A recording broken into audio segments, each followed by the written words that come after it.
Steelers, consider others before you consider yourself. To protect your brother, even from himself. To give support at your own expense. And when wearing the black and gold suit of armor, make sure nobody desecrates it, disrespects it. Most importantly, we ourselves don't dishonor it.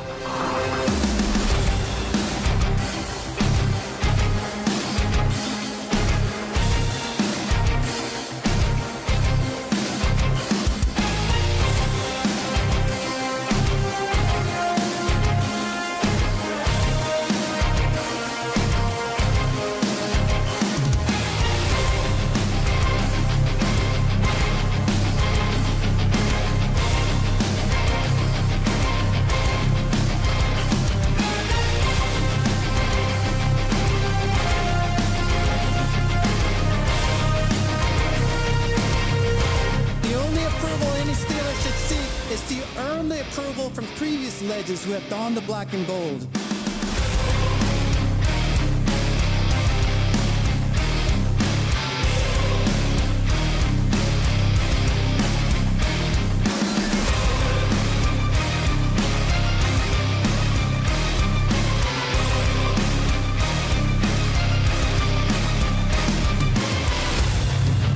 These virtues I learned while playing for the Steelers are what make the legacy of the black and gold timeless.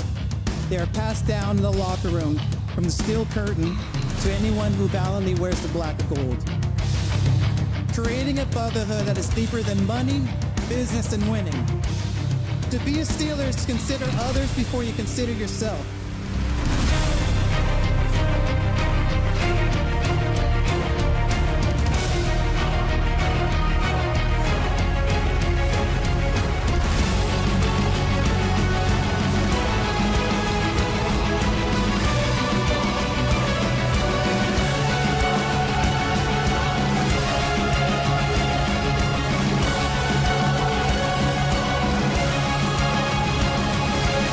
This is our culture, Steeler culture.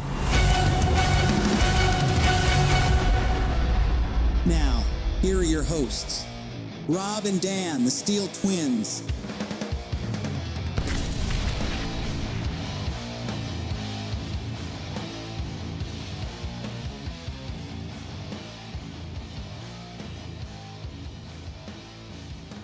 This video is brought to you by BetUS Sportsbook and Casino. Steelers Nation, what is going on? This is episode 99 of the Steeler Culture Podcast. Shout out to Brett Kiesel. Shout out to Levon Kirkland. And shout out to BetUS for sponsoring today's podcast episode. A word from our sponsor later on today, man. But there's a lot to talk about tonight regarding the quarterback situation with the Steelers because the Steelers are one of two teams remaining to have yet to announce their Week 1 starter.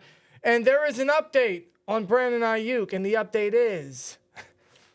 there's no update. Yeah, well, of course, like, nothing's changed. I would have thought nothing else, man. Like, let's be real. Like, it's been a week. This thing It's been 7 months. I mean, how long?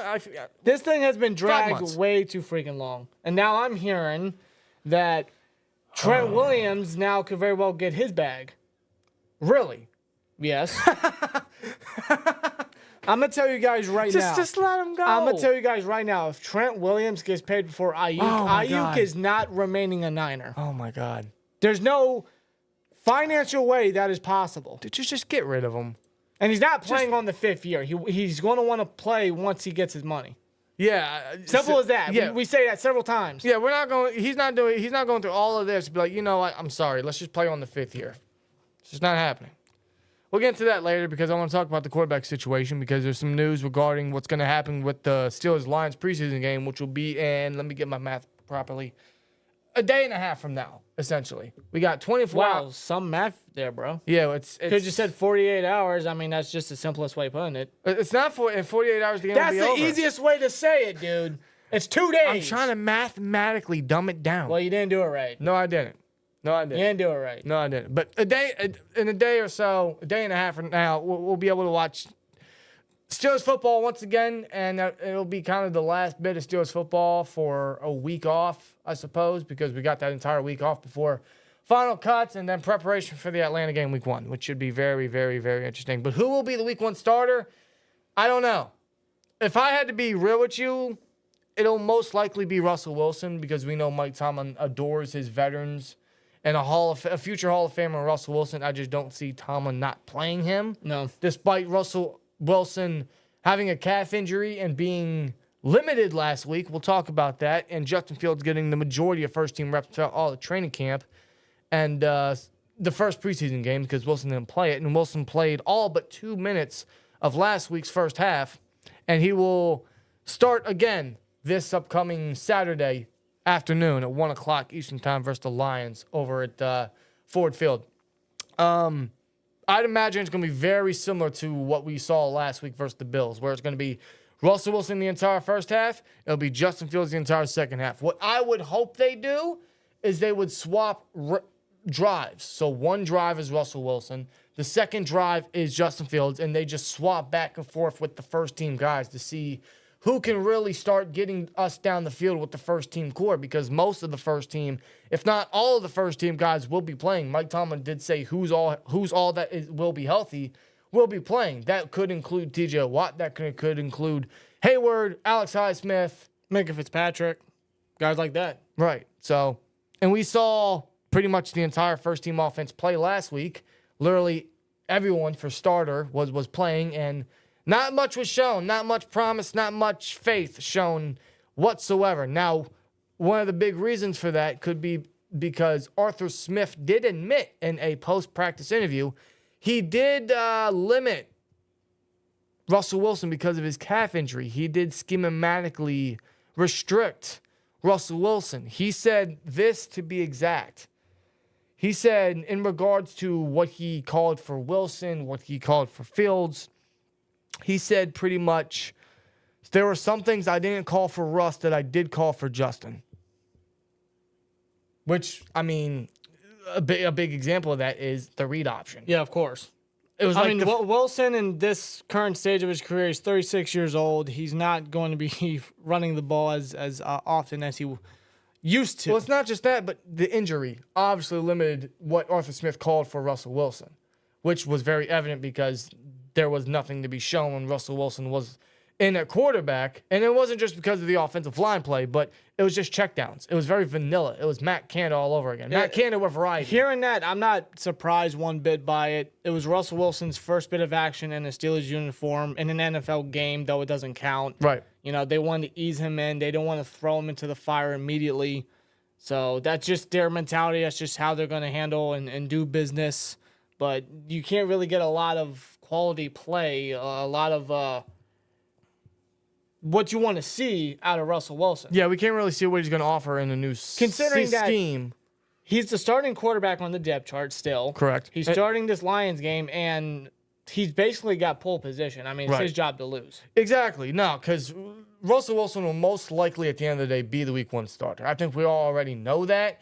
But it's still a quarterback competition. That's the way the Steelers are going into this. That's how they have gone into this. And with Wilson being out for the first week and a half of training camp and missing the first preseason game, yeah, Justin Fields got a bit of an advantage and more reps than Wilson to consider this a quarterback competition, despite Russell Wilson most likely being the week one starter nonetheless. But what Mike Tomlin said regarding the restrictions or anything regarding Russell Wilson, if that's going to continue, he said that as far as mobility, based on what he's seen out there this week, he doesn't think that there's going to be any restrictions on him schematically. I don't think there should be. There shouldn't be. I don't see why there would be at all. No, like I'm not going to overreact about this. Well, listen, Russell Wilson stated that his calf feels fine. Yes. He feels great. He feels 100%. He's ready to go. He's ready to play. He wants to go out there and play ball. Well, according to Mike Tomlin, what he's seen this week, it seems like he's ready to go. So all right then. So no restrictions, no handcuffs, no BS. Correct. Right there. Arthur Smith should be all balls to the wall. We should be able to see exactly what Arthur Smith would call as if any other quarterback, any other healthy quarterback was in there. Yeah. Russell Wilson is healthy. He looked healthy last week. He's ready to go. He made no mistakes. It was mostly the offensive line that kind of restricted him from showing us what he could do. That, and of course now evidently the limitations called by Arthur Smith. That shouldn't be the case this week. If it is, then yeah, I'm going to have a problem with that, because why would a hurt quarterback be seeing some time with the first team if you can't call a full menu, if you can't call a full playbook, if you are just half-assing the game?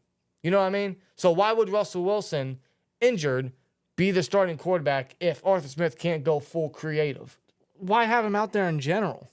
Exactly. Why have him out there in general? Like, you feel he's still hurt. Down with that, Wow, shout out to Eddie T. Eddie T, bro. Thank you, Eddie T, YouTube channel with a $4.99. The Steelers need to stick to one damn quarterback and stop switching so much. That's why our offense truly can't get a rhythm. You're not wrong. It's still preseason, and that is the thing at the end of the day. It is preseason, but it's also, like we said, it's a quarterback competition. So I want to see what these guys can truly offer for the Steelers in a new system. Yeah. So again, what we said about Russell Wilson, I'm not going to overreact. I'm not going to overstate it unless we see it again versus the Lions. Then I'm going to have an issue because at that point, why would Russell Wilson be the starter if someone that hurt and is someone that is going to limit Arthur Smith's play calling? Why should he be the starter if you're going to half-ass the offense? Yeah. Unless that happens in the Lions, that's all I got to say there. Yeah, of course. But according to what Mike Tomlin said and what Russell Wilson's saying, he's healthy and ready to go. Arthur Smith should just go balls to the wall. He should be all free to go with what he wants to call with Russell Wilson. And hopefully we can see what Russell Wilson can truly offer to the Steelers in this new system. We have somewhat seen that with Justin Fields. I'll say this about both quarterbacks. And Mike Tomlin has kind of alluded to it as well, calling it an incomplete study of a quarterback battle because most of it has been due to the offensive line still being terrible. They haven't allowed Russell Wilson or Justin Fields to do anything. They have no time in the pocket. They have no protection, specifically on that right side. There's nothing they can do. So No, and to play from both quarterbacks, even with Russ limited, it's not exactly poor play. Like when the guys are out there and they're performing, they're playing, they're throwing the football, it's not exactly bad. It's not bad play. It's just we're not seeing enough. No, we're not seeing what we would like to see. I'm glad you said that because this is what Mike Tomlin had to say in regards to the first team offense, not offering as much, not executing, not translating what's happened in practice and camp into a stadium. Mike Tomlin said this. He said he wants to see the fruit of the labor, whatever that means. That's a Tomlinism to a T. He said he wants to see the fruit of the labor that they've had awesome practice days, showed good consistency and splash plays, and he hasn't seen any of that in a stadium yet, which he's not wrong. So he's just like all of us. We're hearing all this great stuff coming out of camp, coming out of Latrobe. We're seeing all these highlights, right? None of it is evident whatsoever in game. Why is that? It could be a plethora of things. It's preseason. They don't want to, rush anyone in, or they want to limit the playbook. The offensive line play is just rough. It could be a majority of whatever. But for the Lions game, we got to see what these guys can offer. Despite the fact that we all do believe that Russell Wilson will most likely be the starter, it's just a matter of let's see who can offer us the best, because the first team offense has yet to score a touchdown in preseason. I know it's preseason. I'm not going to make that an overstated quote, but that's the case. The first team offense hasn't scored for us. No, the quarterback that's led Steelers offense to touchdowns has been Kyle Allen. Yes. That's not particularly a good thing to say. Yeah, especially since he didn't play at all last week. No, he didn't. And I'm not saying it's another Mason Rudolph situation. It could be. I don't know. But this week, from the first team, you want to see more. You want to see more aggressiveness. You want to see more plays. You want to see points on the board, of course. That's looking on paper. I mean, we upgraded the quarterback position, so you want to see more productivity out there. Yeah, that's got to change versus the Lions. We got to see some sort of increase in production, so some promise, something that we can get excited about, something from the quarterback battle that will give us a better understanding of who should truly be the starter. Will it be Wilson? Most likely, but should it be Justin Fields? I'd hope so. I want to see the best guy out there. I want to see who is the best guy to help us win football games, that can get the ball to his targets, that can get us down the field. That's what we need to see versus the Lions. So, yeah, they're going to see a majority of the playing time.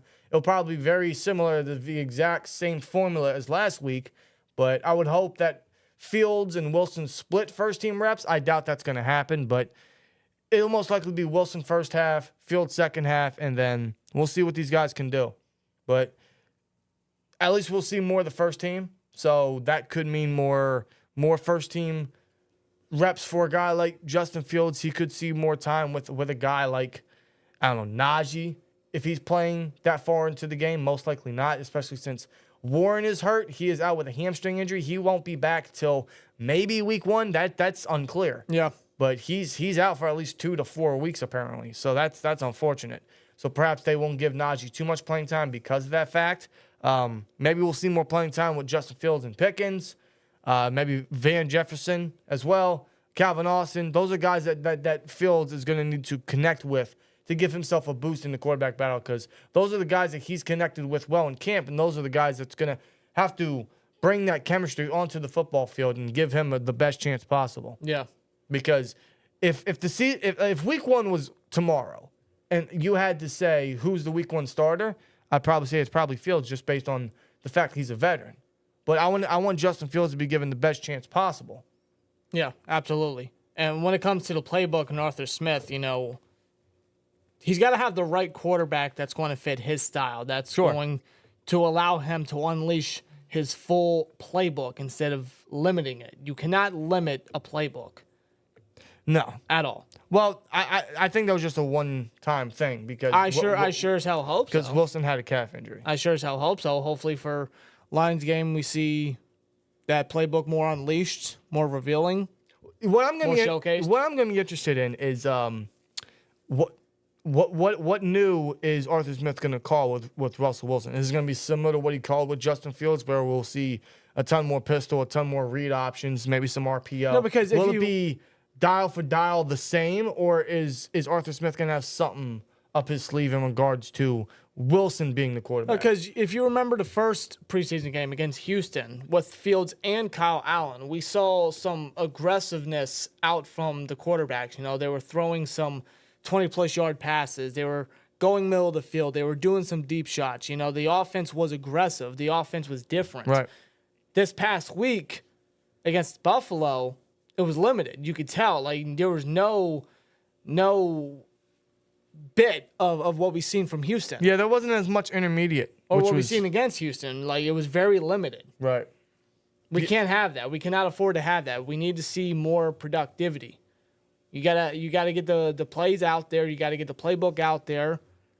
And you got to see if these quarterbacks can go out there and perform with the playbook, if they can connect with the plays. I agree. So it'll be very interesting to watch. But regarding to Russell Wilson, I'm sure he's healthy. I hope he's fully healthy, and I want to see what Arthur Smith's going to call in regards to him being the quarterback and what he could truly bring to the table. Now that Arthur Smith, according to Mike Tomlin, won't have cuffs on Wilson, so if he's going to be week 1 starter, which is going to be, again, most likely the case, let's get a bit of a taste, a bit of a sneak peek of what he can bring to the table.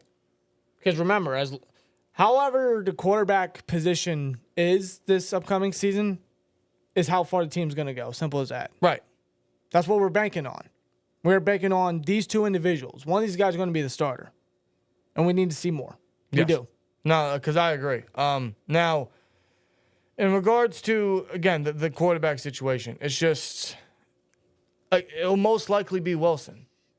But they're treating it like it's an actual quarterback competition. So with that being said, let's give these guys the best opportunity to see what they could offer with the first team or under Matt Canada's system. Don't you dare say Arthur that name Smith's again. system. Thank I'm you. sorry, 4 years of it. God. Arthur Smith's system. I want to be able to see, who can really offer the most, who can give their best and give us some hope, give us some glimmer of trust in the quarterback room. Again, some promise in the quarterback room for the offense, some determination that, hey, maybe this is the guy we could truly lean on for the season. Or it could just be one of those things where, hey, it might be one of those years where we go flip-floppy, where Wilson will start the first half, Fields will start the second half, or depending on how important the game is, Tomlin might have to make a judgment call on who the quarterback is, the starting quarterback. I don't know. It could be one of those wild seasons all over again. It might be. The fact that Russell Wilson has been limited because of his calf injury and Justin Fields has been getting a ton of first-team reps, that gives me some idea that there might be a chance that Justin Fields starts throughout the season. That could be week 1. that could be late into the season. That could be at some point in the season. I just feel like at some point, whether it's injury, performance-based, or whatnot, that Justin Fields will be starting. So with that being said, let's prepare these guys to be ready. Let's give them the chance to express, what they can bring to the table. Let's give these guys a fair amount of reps. Yeah. It really depends on how the preseason game goes, of course, but, just give these guys a fair amount of reps, give these guys the right opportunity with the first team, and just have them go out there and do what they need to do. I just want to see more of the quarterback and Pickens work. That is what we're here for. I want to see the quarterback connect with Pickens. I want to see the quarterbacks connect with the tight ends, Muth specifically, since he's the one. I want to see them connect with our main targets because that's exactly who they're going to be working with. Van Jefferson, Calvin Austin. Let's get them involved more. Let's see some targets toward their way, right? We're going to be run heavy. We know that. But, for this game mostly, it's all about the quarterbacks. So the fact that they're considering it a quarterback competition, although a lot of us really do think Wilson will be the starter, they're treating it like the quarterback competition, so they should be coming into this game trying to give these guys every chance possible to win you over and win the coaches over. So last week, there were some restrictions in regards to Russell Wilson. Arthur Smith admitted that, said that he made calls for Justin that he did not make for Russ because of his calf injury. That should change this week, so that'll be interesting to see what Russ can do. But most importantly, in regards to this quarterback situation, I just hope that the O-line gives these guys a chance to actually express what they can do because that is why this quarterback battle has been an incomplete study in regards to Mike Tomlin. There's been no way to tell how great these guys really are because the O-line is just rough. We saw last week with the first team offensive line, man, and yes, that will be the first team offensive line come week 1 if Fatanu isn't healthy. It was rough. It was bad. Broderick was terrible. So, there was some interior push allowed by a guy like James Daniels and Sam Malu. Guys like that can't be coming into the games getting bullied. They got to be giving their quarterback protection. They got to give their quarterback time to throw. They got to give their quarterback the chance to make plays. And unfortunately, last week, we didn't see much of that with Russell Wilson. And heading back to the first preseason game versus the Texans, we didn't see much of that with Justin Fields either. Justin Fields only saw one quarter versus the Texans. And all we got from him was a nice dart to Van Jefferson. That's it. There hasn't been much that we could see. The most that we saw from any quarterback all preseason thus far has been Justin Fields due to him playing the majority of the second half and him actually getting a chance to try to rally back and make a comeback victory, which ultimately he didn't. He had a couple chances, couldn't succeed. He had a couple fourth down conversions he could have attempted. And yes, the play calling screwed up on one of them with a read option. It's just they couldn't execute. So it's an incomplete study. We don't know exactly what we can get out of Russell Wilson because of his injury and how they limited him. We can't get a full study on Justin Fields because the O-line didn't give him a chance in the first game, and he got to work with mostly the 2s and 3s last week. This is a rough estimate. This is a rough study, I suppose, when it comes to the quarterback situation. Well, it's just a big mess for the offense. I mean, you can't really get a full-on conclusion on who your starting quarterback's going to be because the O-line and their pass protection has been very bad, specifically at the right tackle position. Troy Fatanu's first game against Houston, he got pushed back. He got bullied. Broderick Jones, absolutely. I mean, they both allowed 2 worst sacks. game I've ever seen from Broderick Jones. Right. The right tackle position has just been a big negative of part of that offensive line, but other positions along that line are just getting pushed back now, holding their own and whatnot. And the playbook, being, limited playing calls being about and whatnot, it's just they got to fix it. Yeah. And I'm glad that it's happening now rather than later because at least they know, hey, we got to fix this. We got to get to it before the regular season hits. Yeah, they're already understanding their errors. It's much better for it to happen in the preseason than for us to have a complete collapse in week 1 again. And then finally be like, hey, by week 5, week 6, this is where we're screwing up. So it's best that they're screwing up now and understand their errors. But when it comes to the play calling for Saturday, I don't want any restrictions. I don't want anything vanilla. Let's get some variety. Let's get what Arthur Smith's bread and butter is.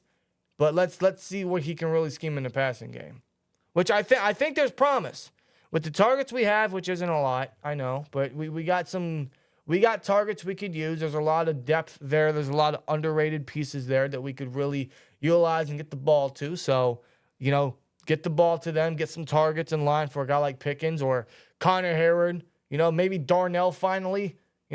I like him. That'd be nice. I like him to get some targets, and especially in the red zone, for God's sake, use his size. I'm hearing he's getting corner routes and cross routes in training camp, and we're seeing none of that on the field. I'm like, that's a mismatch waiting to happen, and you're just only a training camp thing. Become game action. Don't they just refuse to do it. Like let's. I'm not saying go into the game, a preseason game, and let out your entire playbook. I'm not asking for that, but give everyone a chance, because this is the final preseason game for a lot of people. Yeah, this might be a final chance for a lot of people, not just the quarterback competition, but many people on the roster, depth pieces, practice squad pieces, camp bodies. This is their last chance. Like a guy like Des Fitzpatrick, I feel like he's had a very underrated preseason. Yeah, he really has. He's been making crazy grabs. He's been making some of these big gains and whatnot. Yeah, that crazy catch that when Justin Fields made that crazy play, vintage Justin Fields type of play, and he made that catch on the sideline. Des Fitzpatrick has been a very quiet player. Yeah, like give him a chance. Give him a chance to try to make the roster as, I don't know, maybe a 5 or 6. Because as of right now, before anything happens with Aiyuk, and that's confirmed, we're looking at Pickens, we're looking at Van Jefferson as the starters. You got Calvin Austin. You got Roman Wilson making the roster. Could he play this game? No, I don't think he's ready. Please? I don't think he's ready. Please? Nah, man. I don't know if they're going to rush him out there just like that. Well, Tomlin said who's all that's healthy will be playing, so maybe he's healthy enough. I haven't heard anything about Roman Wilson playing. I could be wrong about that. I haven't heard anything I have no idea. Stuff could change. Plans could change. I'm going to search it up because I haven't heard anything, but if he's healthy and he can play, I'm putting him out there. Because he's going to need some playing time, dude. He missed all of training camp outside of like the first couple days, and he's missing all of preseason. It's a blow for Wilson, That's I feel. a big blow for Wilson. I would hope he's not playing. Fuck. Yeah. Damn, that upsets me, man. Yep. Damn, that crushes me. Shit. Well, so, more Quez Watkins. Yeah, Quez Watkins, Scotty Miller, Des Fitzpatrick, give those guys the opportunity. Jonathan Ward, let's give him the opportunity. DeJune Edwards, I'd like to see him get the opportunity because the running back 3 is still open. I think Edwards he's not fast at all. He's bulky, he's small, but he's a tough runner. He comes from Georgia, so you know how they play football. So I like him to get the ball more. I like him to get the chance to, get that last opportunity, like a guy like him and Ward, maybe LaMichael Pirine. That's who we're really going to be seeing the majority of the game. So give them the chance. I want to see some of their receiving upside. Arthur Smith likes to run a lot of screens. He likes to run a lot of, small throws every now and then. Not exactly to the level of Matt Canada, but he likes to mix it up a little bit. So maybe give them the ball in some short yardage situations, see what they can do with the yak ability. Let's get some blocking going with some of our guys. Let's see if we can get the offensive line group up to the second level and see what they can offer. Yep. So I think that'd be fun to watch. That's just stuff that they could bring to the table for Saturday. It's a preseason game, I know, but there's gonna be some stuff to watch out for. In regards to the defense, like you said, all the who's healthy is gonna be playing, so we should be seeing most of our core pieces play. I wouldn't play them long. Nor should you. I mean, we had a scare last week with Peyton Wilson. Thankfully he's 100%. He will be playing. He's ready to go. Yeah, he cleared concussion protocol. He's fine to go. He will be playing, so that'll be good to see him go. Patrick Queen should be playing as well, so seeing them two side by side again should be fun to get their chemistry going because they're going to be seeing a lot of playing time together. So I want to see more time for Corey Trice as well. I think he's earned it. I think he's had a very good preseason. Because after the first preseason game, where he didn't see much playing time until like the fourth quarter, he got first-team reps when Dante Jackson was getting rest days or when he was too hurt to practice towards the tail end of training camp. He was getting first-team reps. Keep giving him first-team reps. And I believe he has still been getting first-team reps, within practice, and he's been getting some more action in there. He's staying healthy first and foremost. He's staying healthy, which is great to see, great to hear. He's getting comfortable out there. You can kind of see his confidence building when he's on the field out there, and he's looking good. He's had a very good preseason. I'm liking what I'm seeing from Trice.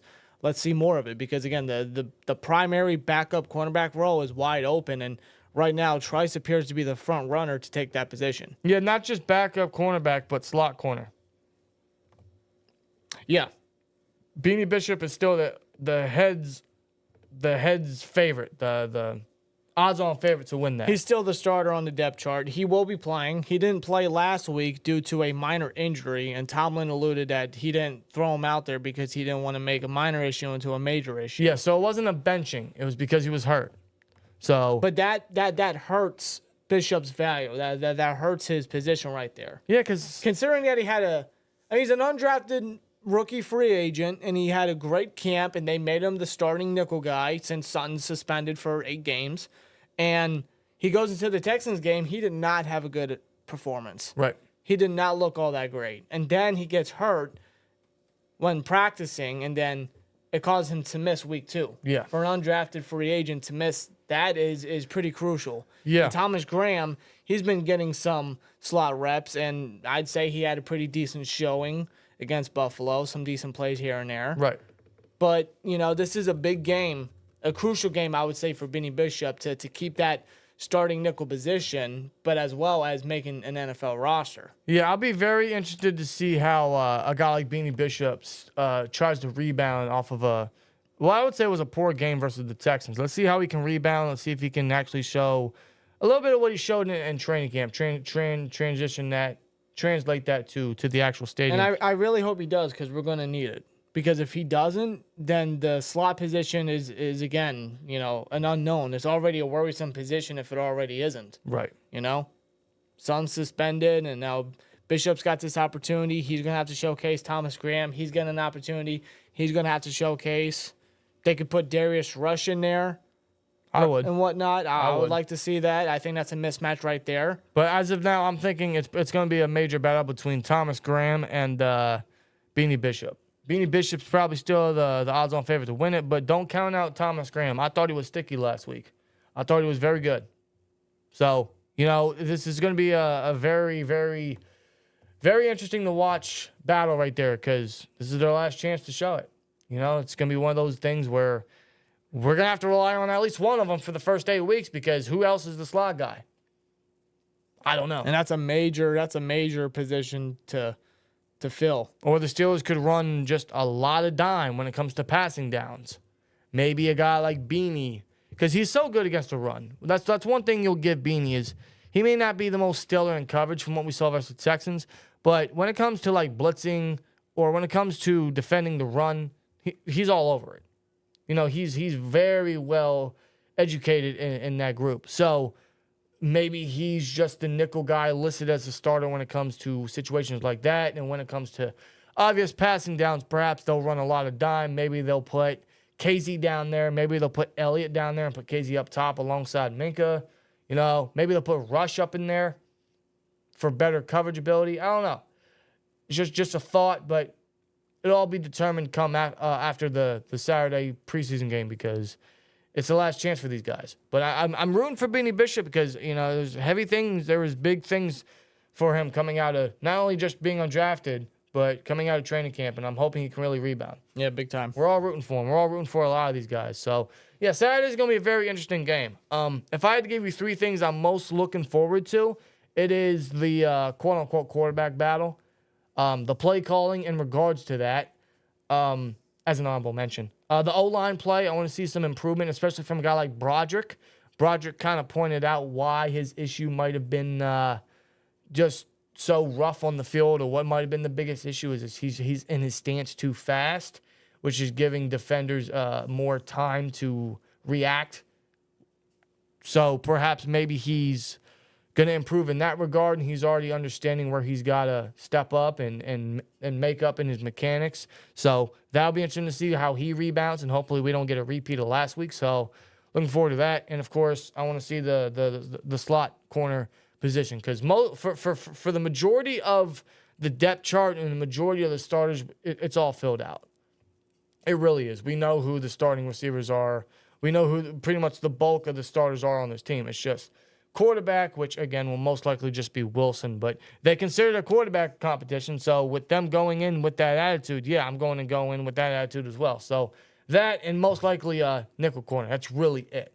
We already know who else is the other starters. But those are two of probably the biggest holes on the team right now. So those are the biggest must-sees, the biggest watched for Saturday. So it'll be very interesting. How's Fatano's injury coming along? When will he be back? Says Box Boy. He'll be out this week. Fatano will not play this week. And he could be back week 1. Or maybe he is healthy. Maybe he is healthy and he does play this week. I don't know if Tom alluded to Fatano specifically, but I would think he'd be out. Maybe I could be wrong in saying that. I haven't heard anything about Fatano playing. Week 1 is obviously, up in the air for Fatano. He could play week 1. He could not play week 1. I would like for him to play week 1. I feel like, we were going to need him for sure. Right. Because I would like nothing more than Broderick to move over to the left. But you alluded last week during the game that depending on how Broderick plays, they may very well bench him to go with Dan Moore since he's more experienced over at the left, and he's the veteran. Yeah, if Fatano is expected to play week 1 versus Atlanta, and if he is playing, he should be starting. Yeah, of course. He should be starting. With that being said, I think Dan Moore is going to start at left tackle. He shouldn't, but that's how the Steelers are going to go about business. And that I just don't understand. So your week 1 starting offensive line, if Fatano can go and if Fatano is the starting right tackle, will be Dan Moore at left, Fatano at right, Broderick as the swing guy, which is diminishing to his production, diminishing to his development. Yeah, that's something I don't agree with. I'm not all for that. You drafted him in the first round for a reason. Khan alluded several times. He alluded before the draft, before selecting Fatano. We scouted him as a left tackle. He was drafted to be a left tackle. He will eventually be a left tackle. That is Omar Khan's plan. Right. It is just up to the coaching to get him to that point, and I feel like they're failing him. I agree.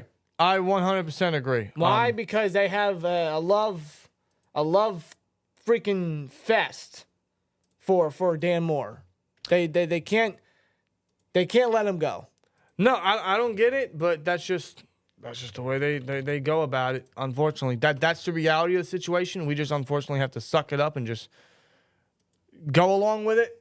I don't agree with it, but that's just the case. Maybe I'm wrong. Maybe once Fatanu is back, maybe they do make Broderick their starter. That's what they should do.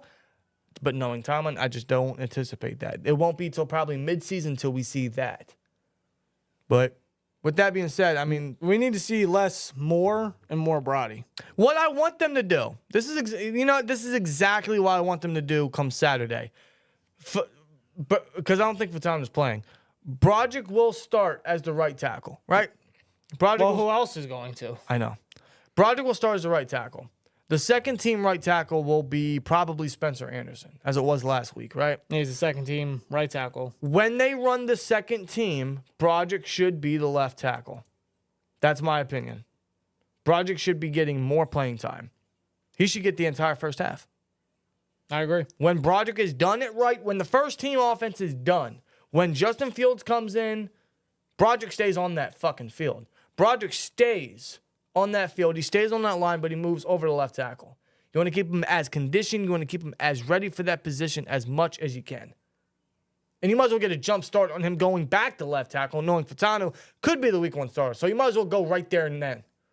You might as well just jump him back to left as soon as possible. As soon as possible is playing him with the second team offense at left tackle, with Spencer Anderson playing second team right tackle. And then you got McCormick at left guard, you got Frazier at center, and you got whoever else at right guard. That could be Joey Fisher, that could be anyone else. That could be Ryan McCollum. We'll see. But that's what I think they should do with a guy like Broderick. I would hope so. Otherwise, bring back Juju. I'll just put it this way, man. I'll put it this way. If there... Go on, say it. Say it. If there's no one else, sure. But I'm not bringing them back tomorrow. I'm not bringing him back unless the medicals pan out. And from what I've heard, I mean, his knees are shot. Really? I'm hearing that his knees are really banged up. And, he's what, 27? Something like that. He's still pretty young. He's got a lot of experience in the NFL. He's like 7 years in the league, but like still pretty young for his career. But I mean, he's gotten banged up for however long he's played in the NFL. Right. And I'm hearing that his knees are done. His knees are shot. I mean, he had a pretty down year against New England. I mean, everybody did. New England was terrible last year, but he can't even make the roster this year with a new team, a new fresh look that they're trying to bring. Juju's on the decline. So would you really want him back? If there's no other options, sure. But when I say there's no other options, there is a plethora of options. Juju is not the Steelers' first, second, third, fourth, fifth, sixth, seventh, eighth, ninth, 10th, 100th option. He's not even Plan Z. He's not even Plan Z. He's not Plan Z. No, but no, joking aside, no, I don't think the Steelers are looking towards Juju's way. They are focused on getting Aiyuk. If they can't get Aiyuk, they'll look towards another direction, or God, please, I hope so. I don't see the Steelers going through all of this ordeal to try to get a mega star wide receiver just to settle for less. Yes. I feel like if they're going to go for a receiver, they're going to go for somebody that's notable, for somebody that's going to bring an impact, somebody that they know will be a huge asset to the team. Correct. They're not going to settle for a guy that is riddled with injuries, that is, at this current stage, another wide receiver 4. We have plenty of wide receiver 4s. Yes. Speaking of wide receivers, man, we all know George Pickens is a dog. We all know George Pickens is a stud. And he is the number 1 receiver as of right now. And he will be the number 1 receiver if we don't get a guy on the level of an Aiyuk. Because I think if we get Aiyuk, he's the number 1. And then Pickens is number 2. Either way, it all works out for us. When that happens, I have no fucking clue. I have no clue. It's frustrating to even think about. Before we get into that, if I can get a coin out. There we go. Swear jar. I gotta get more for the game. Because you know during the game there's gonna be some words thrown, despite it being preseason. Everyone reacts over preseason. I'm guilty of it. I'm very guilty of it. I did it last year. I'm very ashamed of it. I'm very ashamed of it. Oh, God. Anyway, we got to move on. All right, guys. But, yeah, before we move on, man, I want to thank the sponsor of today's podcast episode. Shout out to BetUS sponsor of today's podcast. A word from our sponsor at BetUS. Michael Vick at BetUS.com. Catch an incredible 125% sign-up bonus on your first 3 deposits, plus 10% gambler's insurance. BetUS, my online sports book and casino. Shout out to a word from our sponsor, BetUS, man, as we got the betting lines up here for interceptions. That's not what I want. I want the receiving yards. See, you look at all these betting lines. They got, if you're into that, you got preseason, all of the regular season weeks up here. You know, we'll be doing that for the regular season. You guys already know. But they got player stats, they got season awards, season stat leaders. And in regards to that, we're gonna go to receiving yards when it comes to player stats, because we should all expect George Pickens to have another breakout season. I mean, with the scheme he had to endure the last 2 years, it's miraculous the plays he pulled off. Yeah. Especially with how limited the vertical threat ability was. And that's one thing he's preached in regards to Arthur Smith. So we should see a ton more of that, despite it being either Russell Wilson or Justin Fields at quarterback. The over-under for George Pickens is 975 yards, which I think is very fair odds. I mean, he had over 1,000 last year with 3 different quarterbacks. Imagine what he's going to do with 2 quarterbacks that like to throw the ball deep, that are fearless with throwing the ball deep. So the over-under is 975 yards. I think those are fair odds, man. I think those are odds you guys got to take. I mean, if you guys very much favor George Pickens, I think he's right on the brick of being that elite caliber player. Oh, no doubt about it. For those in the chat, how many yards do you think George Pickens has this year? Unbiased. How many yards do you think George Pickens has this year? I'm going to go with a confident 1,200. I think he improves. With this game, he has to. Even if we get a guy like Aiyuk, I think he's still going to put up 1,200. I think he's that damn good. He's so flashy. He's a dynamic player, man. So, You see the odds are negative 120, so you bet 120 to have him over 100 yards. I'll place that bet. I'm going to confirm it. And I really like those odds, man. So if you guys want to share and get along with this, you guys can get along with BetUS. If you guys are looking for a new sports book this upcoming NFL season, BetUS has you covered. Link in the description box below. Go sign up today and get a shot at $125, 125% off of your first 3 deposits, up to $2,000, man. Take advantage of that. You already see I have, and you get the fastest payouts in the industry, 365-day, 24/7 personalized service as well. So definitely get involved on that. Shout out to BetUS for sponsoring today's podcast episode. Just please gamble responsibly. George Pickens, man, you know he's going to be a stud. Is he going to be paired with Brandon Aiyuk? At this point, I have no idea. I don't know either. We're in this saga still, and there's just more drama piled upon this whole ordeal. Some of you guys are bold. 1,100, 1,300, 1,400, 1,200, 1,300, 7 touchdowns. 1,100, 1,250. It all depends on the quarterback play, says B-Wick. You're not wrong, but seen the quarterback play last year. I mean, you gotta like those odds, man. You gotta like Pickens. 1,100 with these two quarterbacks.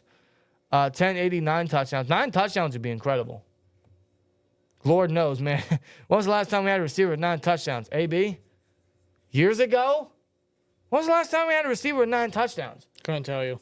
Couldn't I tell really you. couldn't tell you. I think it was AB's last year. He had, 15? God almighty. Yeah, that led the league, too. Yeah, it did. 1,300, he's the only option we got. For your information, Fields never had a 3,000-yard season in 3 years. Passing, no, he never did. Pretty rough. Never did. It's a little concerning. And he had DJ Moore with the Bears last year, too. Yeah, he did. And Moore DJ Moore. had over 1,000 yards. Correct. So Correct. It's another way to look at it. That's another way to look at it, man. DJ Moore had 1,000 yards last year with Justin Fields. You think Pickens could do it? I think Pickens could do it. Oh, no doubt about it. Are you kidding me? Yeah. Absolutely. 1,259 and 12 touchdowns. 2,200 yards and 12 tutties. Woo, Cameron. My God. If only. If only. Man, what receiver is going to crack 2K? We haven't had a 2K receiver yet. I don't know when that's going to happen. I don't know if that ever will happen. If it ain't going to be Tyreek, I don't think it's going to be anybody, bro. I'll tell you what, receiver hits 2,000, they're MVP then. Oh, God. That'll be their first ever wide receiver MVP. They're MVP then. They have to be. That's record-breaking. Unless it's going to be the quarterback that threw the ball, because MVPs are quarterback award now. You might as well just name it Quarterback of the Year. Not MVP. That's what it is. Quarterback of the Year. And most of the times they'll get it wrong anyway. And name me the last MVP that was not a quarterback. Chase was 11. Oh, my God. That was such a weird year. Wow, that's insane. Wow. 1 year wonder, bro. I actually forgot all about Look that. no further. God almighty. Yeah, 11 total touchdowns. Woo! Nine receiving, 2 rushing. Yeah, that's right. 1,250, 11 touchdowns, 2 rushing touchdowns. That'd be great. That'd be an incredible year for Pickens. The next 2,000 guy instead of Tyreek was maybe Justin Jefferson. You're right. But with J.J. McCarthy, he's out for the year. Yeah, Sam Darnold is throwing Jefferson the ball. I mean, it does. Oh, God. It doesn't have to be this year, but, I mean, God. Plus, I don't know if J.J. McCarthy is going to be a quarterback to give his receiver 2,000 yards. I just don't see that. I don't see that. And of all the quarterbacks in NFL history, J.J. McCarthy is the one quarterback that could get his receiver to 2,000 yards. Imagine that. Yeah. Y'all think we ready for the season? I hope. I don't say that with full confidence. I hope. I think we'll be a lot more ready if we get Aiyuk, man. I think we can be a lot more ready if we get Aiyuk. Because we have a little bit of an update here. It's not a great update. In fact, it's not even an update. It's barely an update. There is no update, guys. Nothing has changed. From the last bit of news that we got, which was a week ago, nothing has changed. Not a single fucking thing. In fact, Mike Garafolo on NFL Network has stated that the 49ers have not increased their offer to Aiyuk. That was a week ago. They gave their contract offer to Aiyuk a week ago, and they have not increased their offer. Not a single penny further in a week. Nope. And the latest we have is reports came out that the Niners and Aiyuk met again on Monday. But yeah, from what I heard, it didn't go too well. Obviously, no deal was in place, and apparently Aiyuk has not been seen at practice ever since.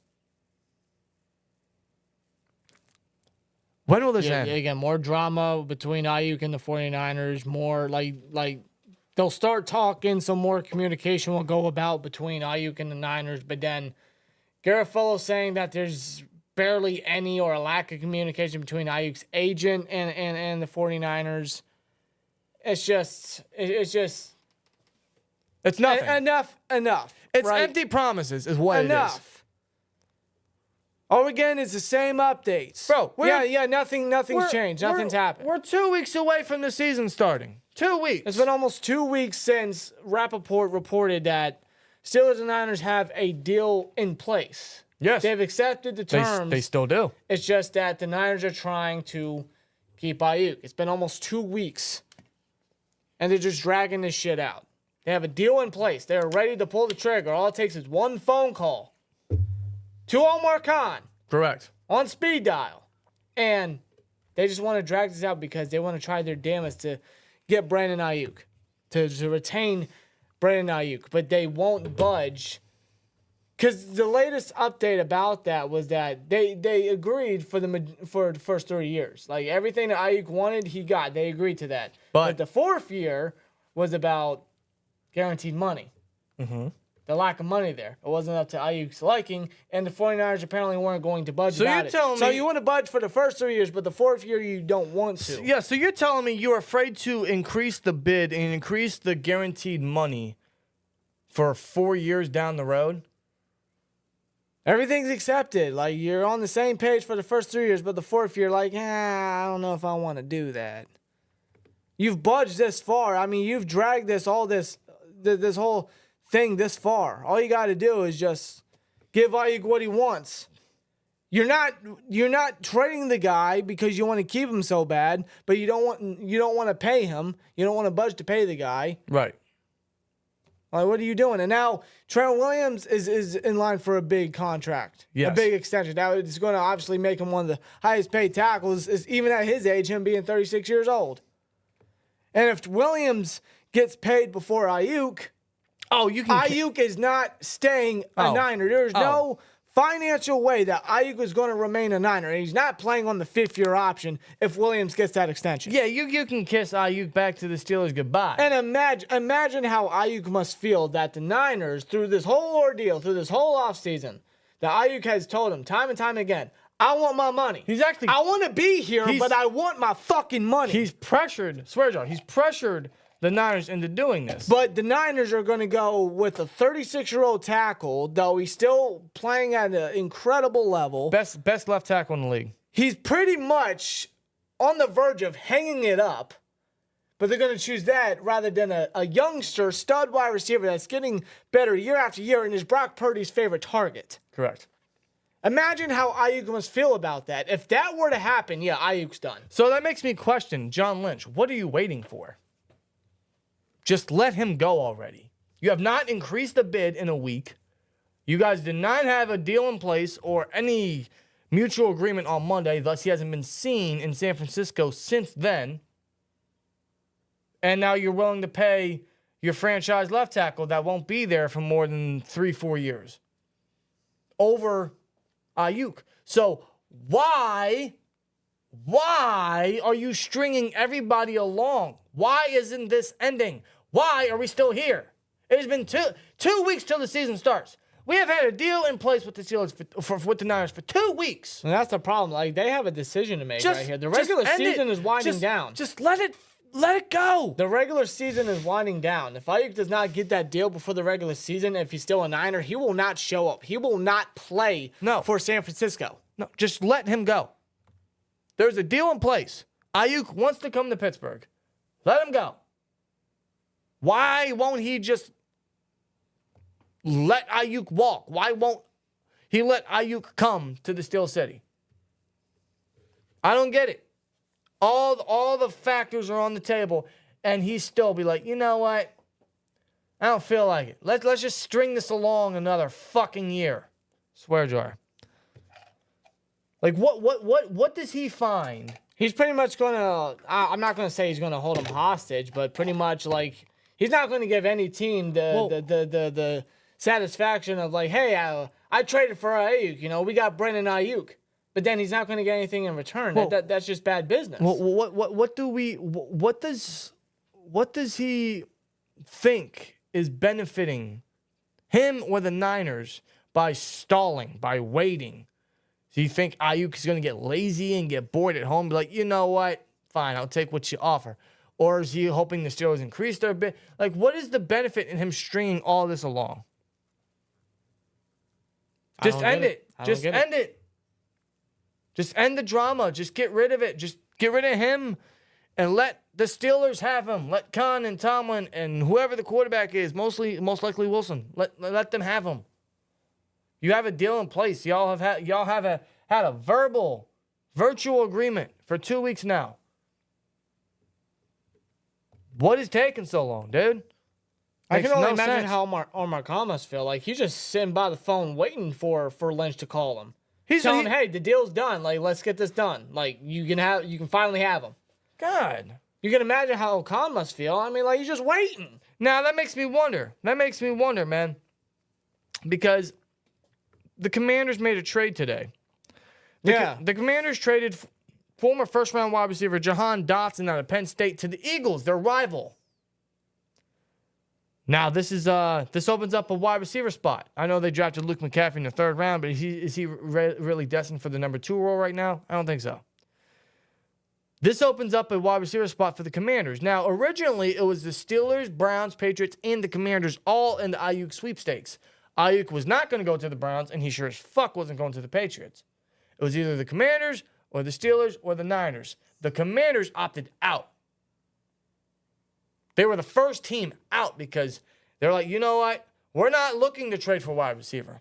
Although here they are trading their first rounder from 2 years ago to a divisional rival. Could that open the idea that they could be looking to trade for Aiyuk? Because if I had to put money on it, let me tell you, I think Aiyuk wants to go to Commanders a lot more than he wants to come to the Steelers. He wants to play for Jaden Daniels. He has made that known. He has said that on the Pivot podcast.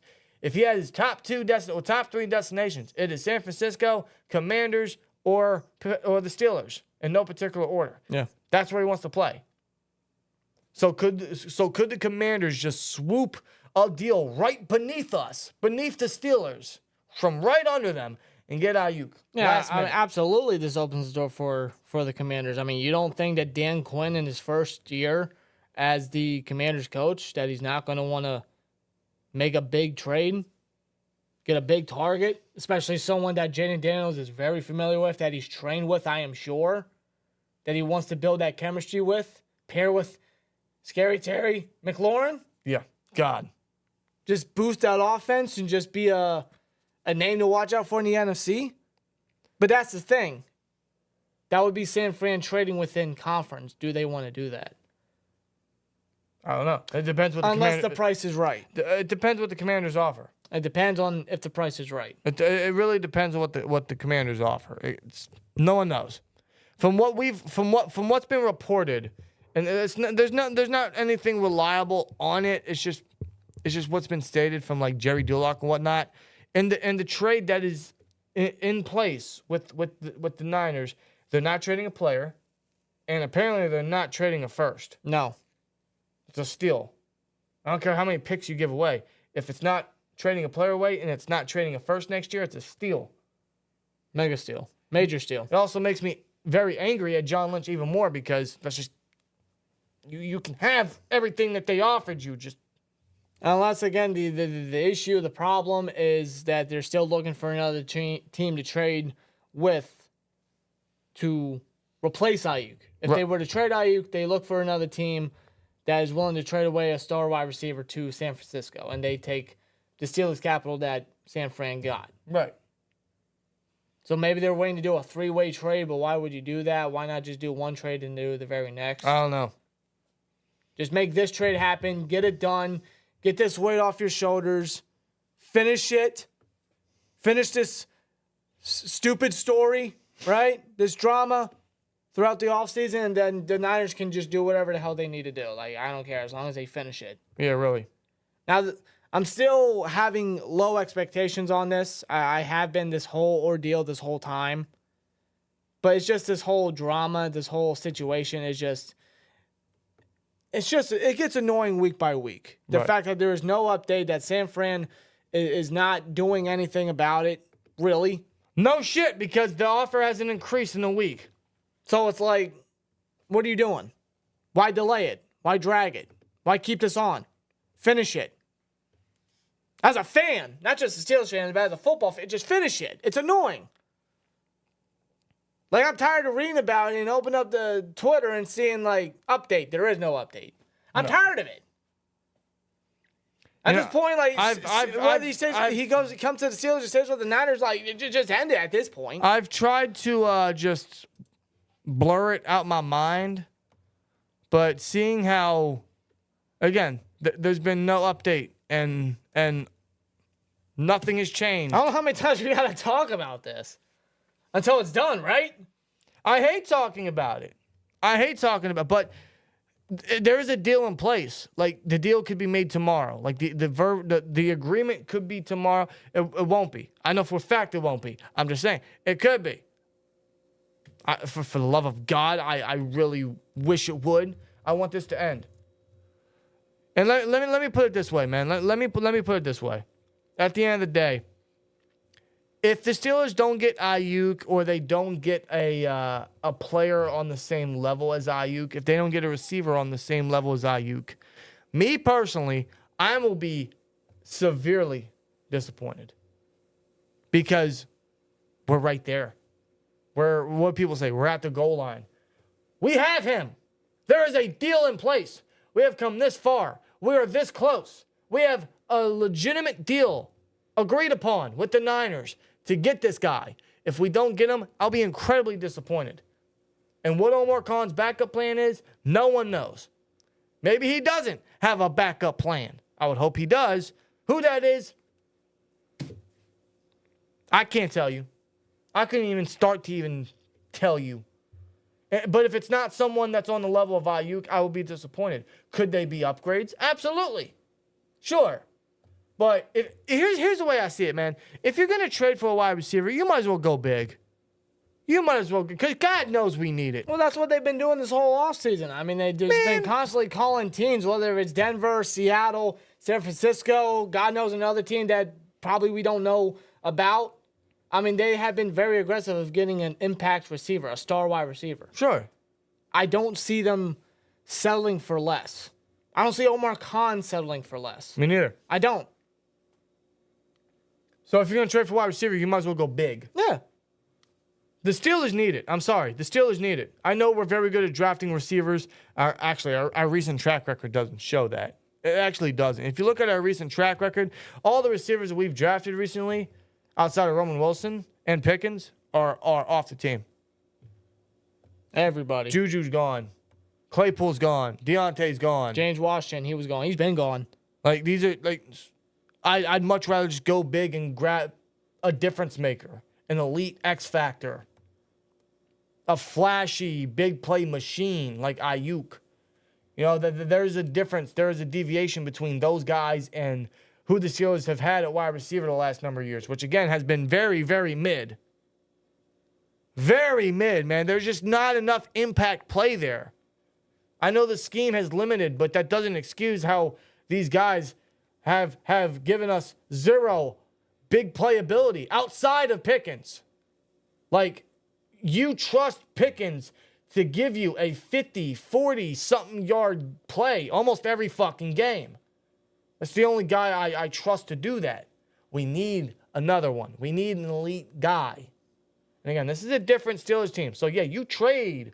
You go all in for a wide receiver, man. Whether it's Aiyuk or DK or who, God knows whatever desire you have. Whatever desire Omar Khan has. Lord knows what he has up his sleeve. But if it's not someone on the level of Aiyuk, or if it's not Aiyuk himself, I'll be very disappointed, man. I'll be very disappointed. it'll probably be an upgrade if they don't get Aiyuk and they still trade for a receiver, but it's not going to be Aiyuk. It's not going to be a long-term solution. And who knows? That long-term solution could be Roman Wilson. We don't know because we haven't seen him yet. I like to think where this situation would be. Think about it this way. Where would this situation be between the talks with the Steelers and Niners about Aiyuk and this deal in place? Where would it be if Roman Wilson didn't get hurt in training camp and if he performed in the preseason? That's I was really banking on Roman Wilson having an immediate impact. I'm not saying a rookie wide receiver would stop the Steelers from acquiring a star wide receiver, but it's something to think about. Like if Roman didn't get hurt and if he was playing and if he was showing out, he showcases his potential that Tomlin believes he has, that we all believe he has. Right. How like where would the Steelers be right now? Like would a deal be in place at this moment? Right. Interesting. I want to get into the chat a little bit. First of all, we got a question from Caleb. He says, does Nate Herbig's contract go against this year's cap now that he's out for the season? I believe it still does, yes. Yeah.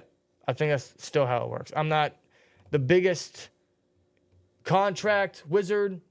I'm not the biggest guy in knowledge in that field, but I'm sure, yes, that's still how it works. Even if they're injured, yeah, they still, that cap hit still is effective. Rob Lightfoot says, I'm willing to bet good money that Pat Pete will be in the Steelers uniform this season. If the slot position is still such a hole, yeah, you can have him on speed dial. I don't hate that, actually. Him in the slot, I think, would be best. Box Boy says, somebody posted a picture of on X of Aiyuk in a Steelers uniform saying, it just looks perfect, and he liked it just now. I think that was a couple hours ago. I know exactly what you're referring to. Yeah, I seen that, yeah. I know exactly what you're referring to. Aiyuk's going to like what he's going to like. He likes what he sees. That makes me question. Just let him go already.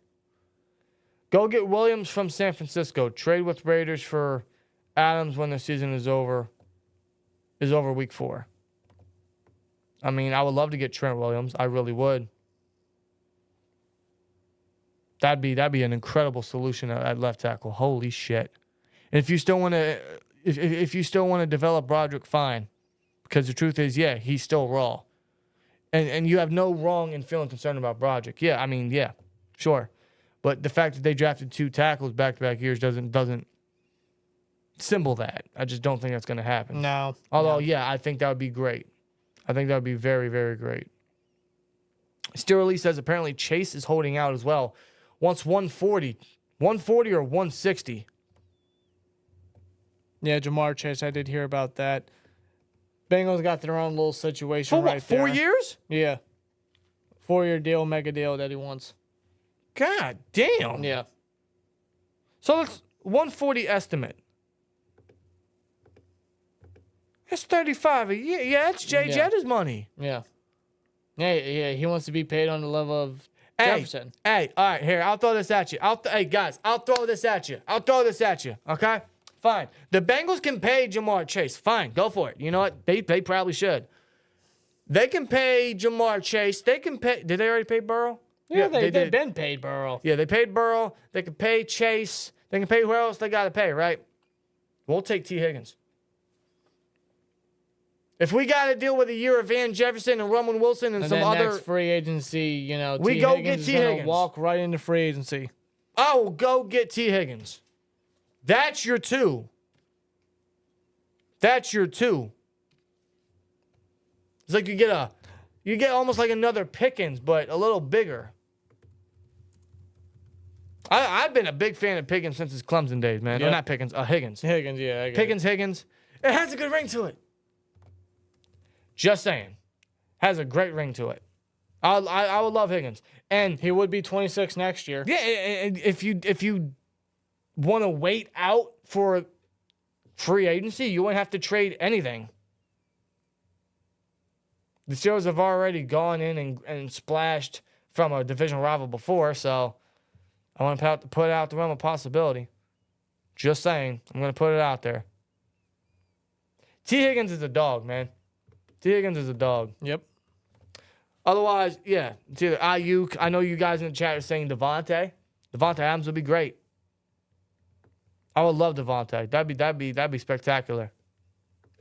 I just don't see the Raiders moving on from him. No, I because don't see Antonio Pierce getting rid of him. no, like I know their quarterback situation's screwed because they got Gardner Minshew as their starter. Yeah, they didn't really evaluate that position too good. But their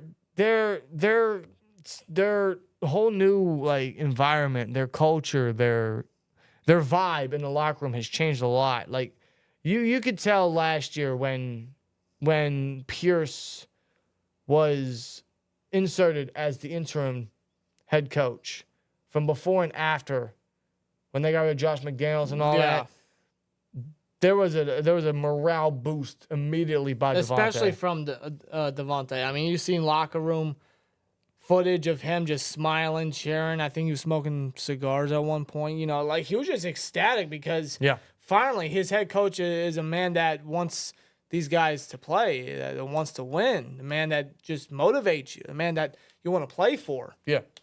Now, I don't see Devontae wanting out at the moment, you know? No, me neither. Maybe if McDaniels was still head coach, absolutely, no doubt about it, he wanted out. Right. But now that Pierce is here and he's changing that culture, bringing that mentality to the players, and Adams is adapting that, he's all for that, I just don't see Adams leaving. Yeah, otherwise I'd be very shocked. I would. Yeah, otherwise I don't know what other receivers they'd trade for. I'm not putting CD out there because that costs way too much. I just don't, in general, I just don't see the Raiders trading away Devontae 2 years after trading for him. And they traded mega capital, first and second And round. they don't have a rookie quarter. They don't have any quarterback. Gardner's a bridge. Gardner's an absolute bridge. Yeah. I don't know how successful they're going to be this year, but I know they're going to want Devontae in their future. Granted, he's going to be 32 come the end of the season. Still, If though. he's still producing numbers, I mean, like, Oh, yeah, he's producing numbers, man. He's arguably the best route runner in the if league. he's still producing numbers at his age, it don't matter. Yeah.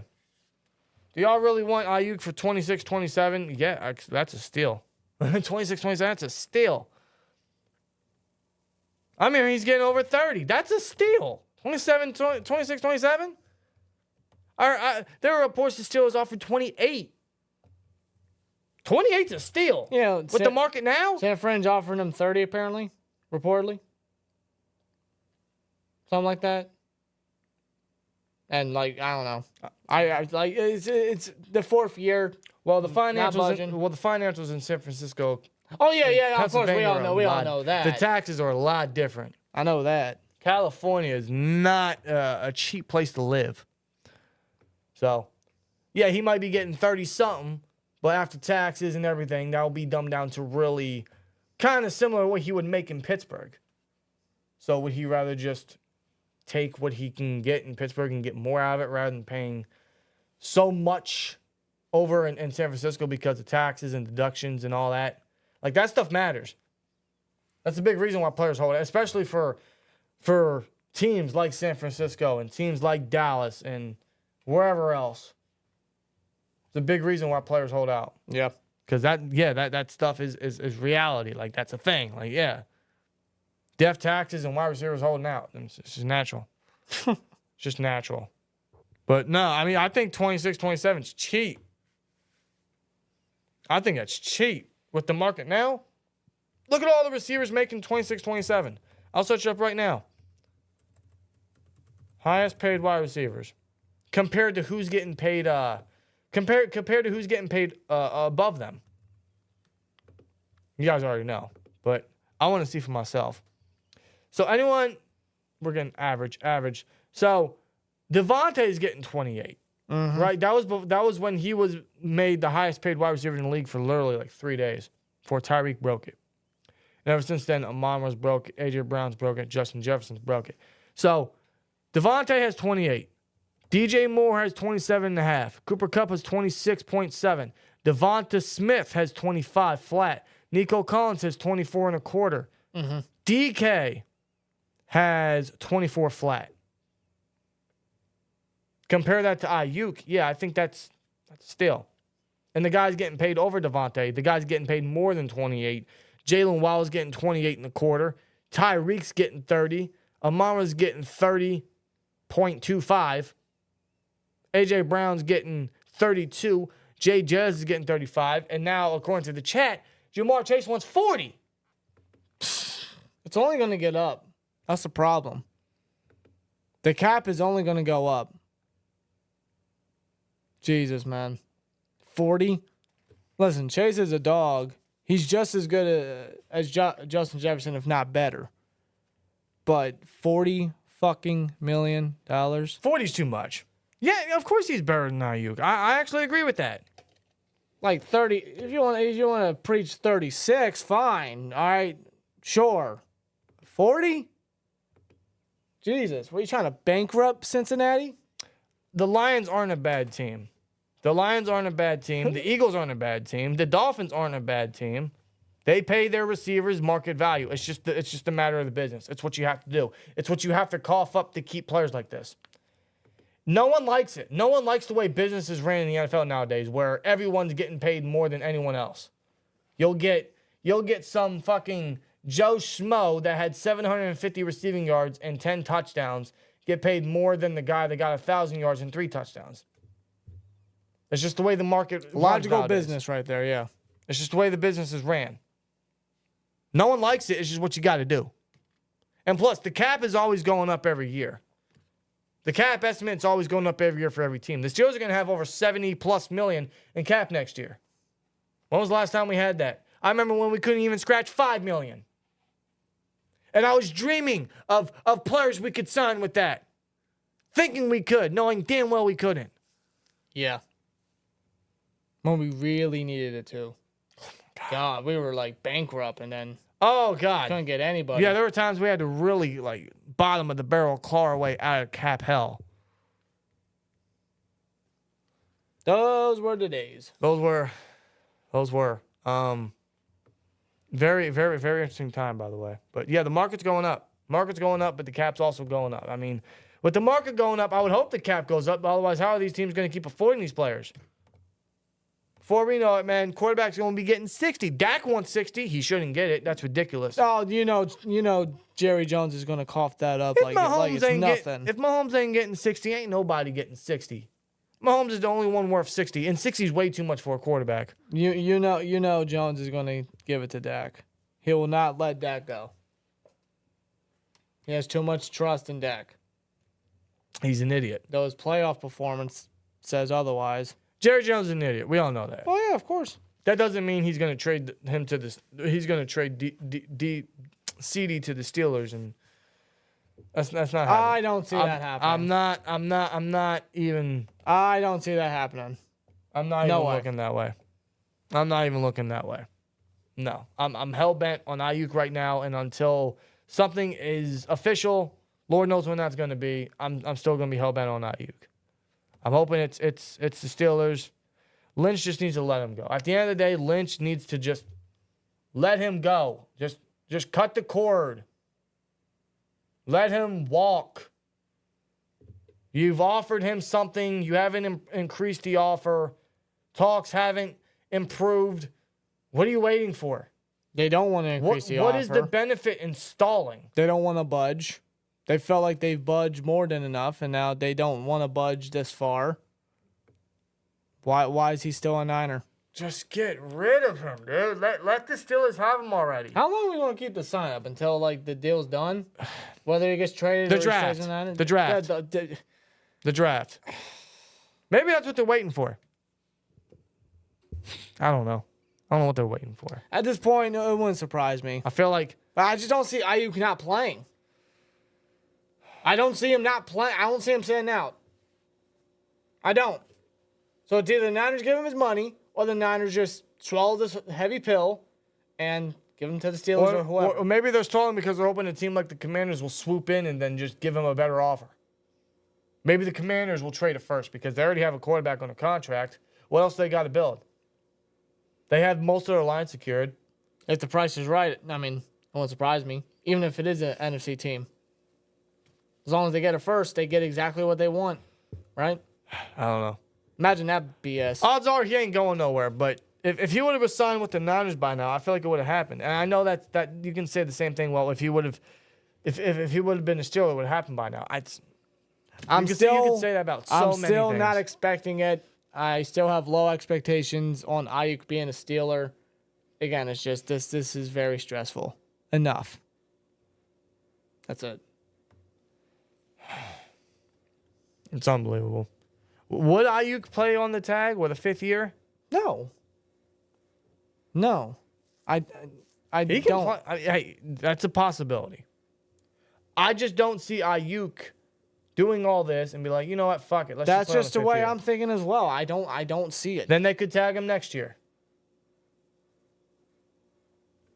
And then they restart this all over again. Just pay the guy the fucking money. I Like, don't- why tag him if you're not going to give him the money? Because they have Brock, they got Trent coming up. They got their corner coming up. Well, that's their fault.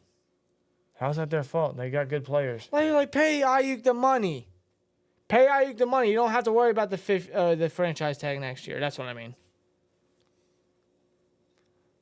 I don't know. They got to weigh their options. Trent Williams, Brock Purdy, Hufanga, Hufanga, yeah. Dre Greenlaw, the corner, yeah.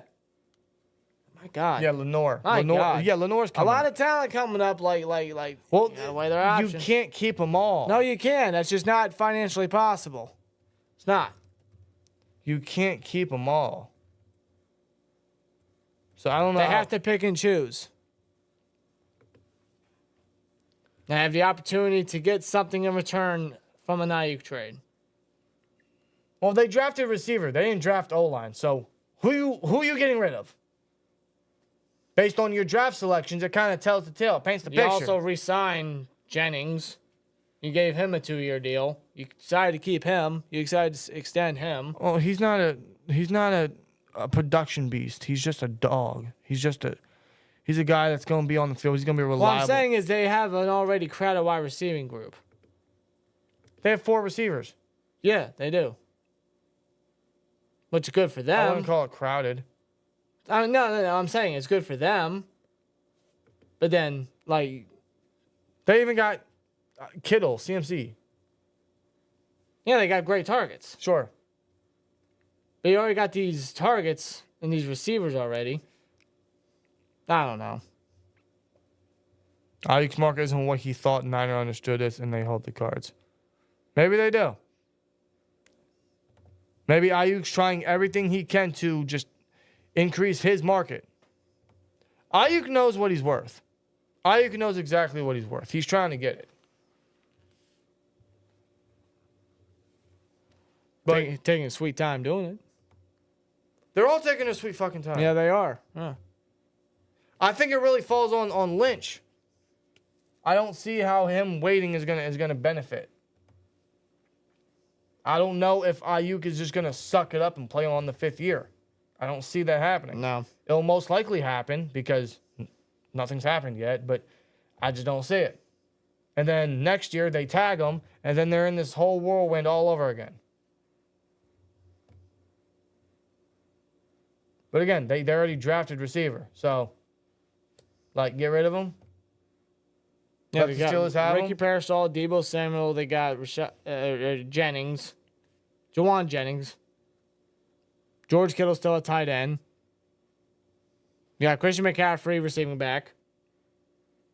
Like, you got targets. Well, I don't know. What's the role on the 5th year? Does he have to play it? He is under contract. So I guess he would have to play it. And isn't there a thing where if he doesn't play a certain amount of games, he like that gets redone, that gets reset? The 5th year gets reset. Is that a thing? I didn't hear anything. Isn't there about a thing like halfway through the season, if he doesn't play, the 5th year gets reset or something? I don't know nothing about that. I'm sure I could be along the aisle there, but I think it's something like that. So perhaps, Aiyuk. I don't know what his game plan is. Maybe that's the Niners' game plan. Maybe they understand that Aiyuk probably won't go nowhere, and no matter what, contractually, he's going to be a Niner. So there's not much Aiyuk can do. Maybe that's their leverage. In fact, that probably is their leverage. They understand that no matter what, contractually, Aiyuk is connected to the Niners, so there's not really much say he has. But why is there a deal in place then? That's what I keep coming back to. There's a deal in place. He's not signing a contract with you. I get if you're trying to just keep him going, if you're trying to stall it enough to where he understands, hey, you're under contract no matter what, you got to play with us. Maybe that's their thing, but it's just, are you really going to stretch on that long? Are they really going to be that patient with Aiyuk? They've been this patient all offseason. John Lynch is the most patient human being I've ever seen, if that's the case.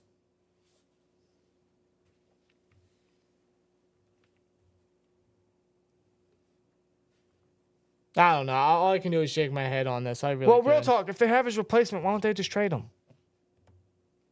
Because they want to keep everybody. Because they know the Super Bowl window is closing. I think Aiyuk knows they have his replacement. Aiyuk knows it. Shout out to NW Attitude. Subscribe to SteelTwins. Let's ride. Thank you. Let's ride. Yeah, like, if you want to keep Aiyuk so much, why did you draft receiver in the first round? I don't know. Why? It's just so frustrating. That's why I always bring up the receiving guys that they have. The receiving threats. Well, maybe they drafted him just because of this. Maybe they drafted Ricky Pearsall because they tried to get at Brandon Aiyuk, saying, "Hey, we know what your long game is. We know what your plan is. The problem is, we're one step ahead of you. We're gonna draft a receiver as your replacement to pressure you into actually signing a deal." Aiyuk ain't budging. But knowing, obviously not. Neither He might have neither to. of them. Neither of them are budging. He might have to. Neither of them are budging. One's got to budge. And at this point, Aiyuk has not budged yet. He's agreed to 3 years. It is up to his liking, according to reports, but that 4th year is not. If he just wanted to accept the contract, he just would have. But he's not. He hasn't budged yet. He hasn't accepted yet. He hasn't budged. Why would he budge now? Oh, my God. Oh, my God. I am so stressed out. Caleb says, I still think the Steelers should have drafted Adonai Mitchell with their 51st pick. They could have waited. No, they couldn't. Caleb, I have to disagree with you 1,000%. No, they could not wait on center. Zach Frazier was not going to be there, and I don't think they could have traded up for her. I mean, they could have, but would Khan want to?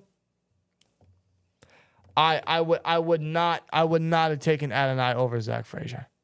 I would not. Neither would I. No. In fact, when we were live for the draft, we said, listen, Adonai's great. He's a dog. Seeing what he did today with the Colts and Anthony Richardson, what he's doing in camp, guy's going to be a stud, man. Coming out of Texas, the guy has the makings to be an absolute elite playmaker. Seriously, I always felt that way with Adonai. But I wasn't taking receiver over center. At that point, we didn't have a center. It was just Nate Herbig. We did not have a center. And the Jackson Powers Johnson, he was gone. He was selected by the Raiders. It was like, Zach Frazier's right there. You kind of have to go him because if you don't go him here, he's not going to be there for the 3rd pick. If you don't take Zach Frazier at 51, who do you take? Do you wait on Cedric Van Pran, who went to the Bills? When did he get picked? 5th. 5th round? 5th round. Is he going to be their starter? I don't know. I couldn't tell you. But there was a drop-off between Frazier and Van Pran. And I like Van Pran. I think he still got potential as well. I did too. Outside of Frazier, he was the second most experienced center in the draft class. But I wasn't passing on Frazier. No, I was not going through another Creed Humphrey, who, by the way, just got paid. That hurts my soul, knowing that could have been us.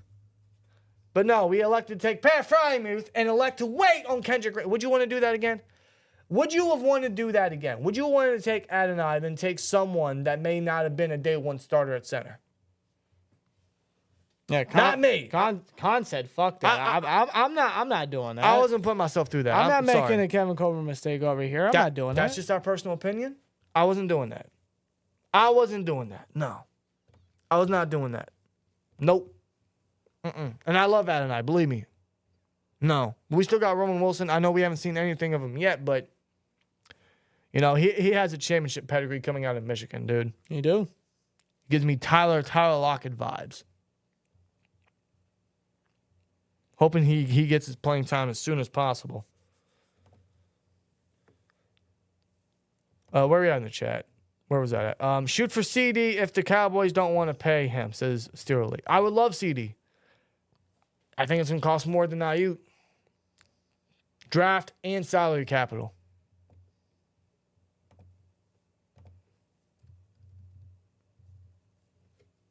How is that whole situation, by the way? What? CeeDee Lamb situation. I know he's holding out and whatnot. I haven't really been paying attention to it too much. I haven't paid attention either. I just know that he's holding out. And Jerry Jones is like, you know, we want you back and whatnot, which of course. Right. The guy just broke Cowboys records last year. 1994 VHS tapes, just embarrassing. What is that? What are you referring to, Jim? What are you referring to? We have a 1995 Wheaties cereal box for the Pittsburgh Steelers Super Bowl. Super Bowl 30. We didn't win that one, unfortunately. Obviously. Another option would be get off Aiyuk, go after Debo, who was signed, and Niners might move. Niners wouldn't immediately move on from Debo. Well, I think the Steelers tried. The Steelers tried during the draft, but they didn't want to up their offer for Debo. I think that was a report coming out of the draft. They had talks with the Niners about Debo, and the Steelers didn't meet the Niners' desires. Yeah. They'll listen to offers. They'll give offers, but if it's too much, Khan's like, no, I'm not going to do it. It's too much. Right. I'm not that desperate. And he does the negotiating. He controls the negotiating. That's just how he is. Oh, yeah. You know, they say there's a deal in place, but what if the Niners are just fucking with us? If you're not down with that, Handy card, Mexican Super Chat. Trade Aiyuk already. That's 3 words. 199. Says, 1 point. I know. It's been a day. It's been a night. By the way, it's Friday. Happy Friday. 199 says Aiyuk gonna have to sign soon. 53-man roster soon. Yeah. Well, he's under contract. He's under contract, so he's gonna be a part of the 53-man roster. He will be. He'll just be inactive. It's not the first time this happened with a player. Hey twins, I just wanted to ask if you can shout me out. I just posted my first research video. Let me see if I get this right. God's child on the right. There you go. Shout out to God's child on the right. God's child on the right. He's in the chat. Definitely go check him out, man. Hell yeah. Always willing to help whoever out. If BA stays, Mechie is the next best option. John Mechie. I don't hate it. As it's crowded in receiving room over at Houston. I don't hate it. He hasn't been given a chance, and most of that has to do with his illness he had in his rookie season. Leukemia. Yeah, that screwed up what he could have done in his first year. So I don't hate it. Mechie, man, and Bama he was a beast. He was a dog. He was looking like good. he was looking like another Bama receiver, first rounder, honestly, until everything, happened, and then, his last year wasn't really anything crazy. So I don't hate it. I don't hate it. Houston got plenty of targets. The thing is, plenty of targets. He didn't get much. He didn't get much playing time last year. His last year with I don't want to say last year with the Texans. It's not really his last year, but could be his last year with the Texans. Yeah, well, just last year with Houston when he played, he didn't get a lot of action even when Tank Dell went down with injury. Robert Woods, I think he was hurt too. Mm-hmm. So, yeah, he didn't get a lot of playing time. Yeah, I mean, it's Mechie's out there. I wouldn't mind him at all. I mean, you're really relying on some uncertainty and college film there, but in his second year technically, I mean, it'd be a cheap flyer. Darius Slayton's another one. Again, these are guys that could be upgrades, but they're not mind-blowing. I don't find them to be long-term solutions. They could be upgrades, though. I'd just rather go big. If you're going to trade for a receiver, go big. George Pickens, Brandon Aiyuk, Michael Thomas, Juju Smith-Schuster, Calvin Austin, Roman Wilson could be our quarterback room. It won't be, but it would be cool if I could swap BA for DK. That would be fire. That'd be nice. That'd be a lot of dependability. I'm not heavy on Michael Thomas. He's injury prone. Juju has been injury prone. I'm not looking their way unless they're the last desperate options. That's it. Even then, it's like I'm not. I don't know, man. I ain't looking their direction. I go with Scotty Too Hottie over there. At least he can stay healthy, right? If we if we do end up with Aiyuk, can we get the gritty again? 100%. I got what? 100%. Oh, I'm gritty. Bro, I did it because we made the playoffs. Oh, I did it. No, I'll give you a Kenny Pickett spin. I'll do that. No, I'm grittying. What do you mean no? I'm grittying. I can do it with a spin better than Pickett. I'm grittying for 2 hours without even saying a single word. I'll play Renegade on repeat. I don't care if I get copyright. Yeah, okay, sure. Copyright, whatever. I don't care, bro. Man, that was just a one-time thing. It's because, we won, or the Titans beat the Jags and we made the playoffs. I'll say it. My gritty's better than his gritty. Well, I can't grade for shit. I can't gritty for shit either, but at least I know. I can do a spin. Anyone can I can do a spin, that's for sure. Well, so can Kenny Pickett. He did a lot of that last year. And he didn't do it very good either. No, we got to move on. What y'all doing the Bengals celebration? What? What you talking about? What Bengals celebration? Shows fans in 2024 doing Jamar Chase. Jamar Chase didn't start that. That was Justin Jefferson. Whoever Gritty? started it. Yeah, I think it was Jay Jettas. Yeah, it was Jefferson. It's an LSU thing, I think. I don't know how it originated. I'm not cultured like that. Excuse the hell out of me, but I think that was an LSU thing. Hey, that 2019 LSU, bro, they revolutionized a lot. Let me tell you. Yeah. They revolutionized a lot. That was a season. That was actually fun to watch. Sutton from Denver would be solid. I would love Sutton. I don't know if that's even an option anymore. No, I don't. I think that's gone by. I think Denver shut them down numerous times.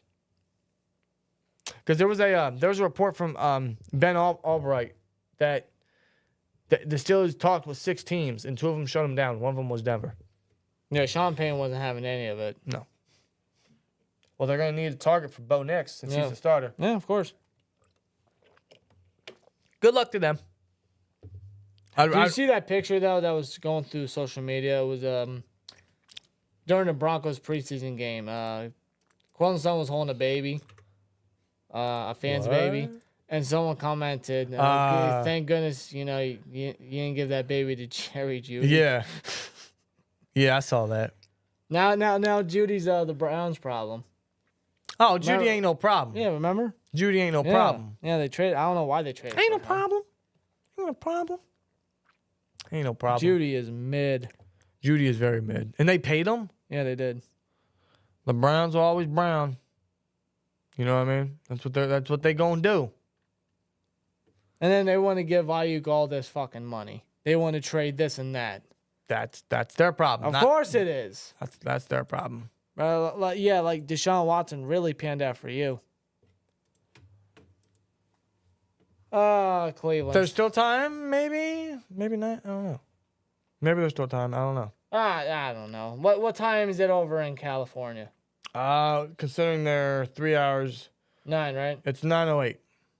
It's still Thursday over there. Technically. It's still Thursday over I there. don't know. Probably not. I don't know. This ain't going to be like a Russell Wilson ordeal where it hit almost midnight. And then, oh my God, breaking news, Russell Wilson is signing with the Okay, Pittsburgh Steelers. let's put it out. There's not going to be an agreement. Okay, I have come to terms with that. I was optimistic like 2 weeks ago when this was first announced. They have a deal in place, quote unquote. According to Ian Rappaport, whether the Niners are fucking with us or not, there's a deal in place. I thought that, hey, we might get a deal imminent, pretty soon. I was hyped. I was getting excited. Rob had to bring me down to love. I'm like, hey, calm down. This might not happen. 2 weeks. I told him straight up, like, this deal ain't happening tonight. And 2 weeks later. 2 weeks later, yeah, it ain't happening. So I've come to terms. This deal is not happening anytime soon. It might never happen. You know what? It's going to happen when it's going to happen. I'm just going to not even talk about it no more. We're going to end it here. We're going to let it go. I'm just gonna let it go. What happens happens. Low expectations. The sign ain't going. The sign. Yeah, right there you go. This sign ain't going nowhere. Yeah.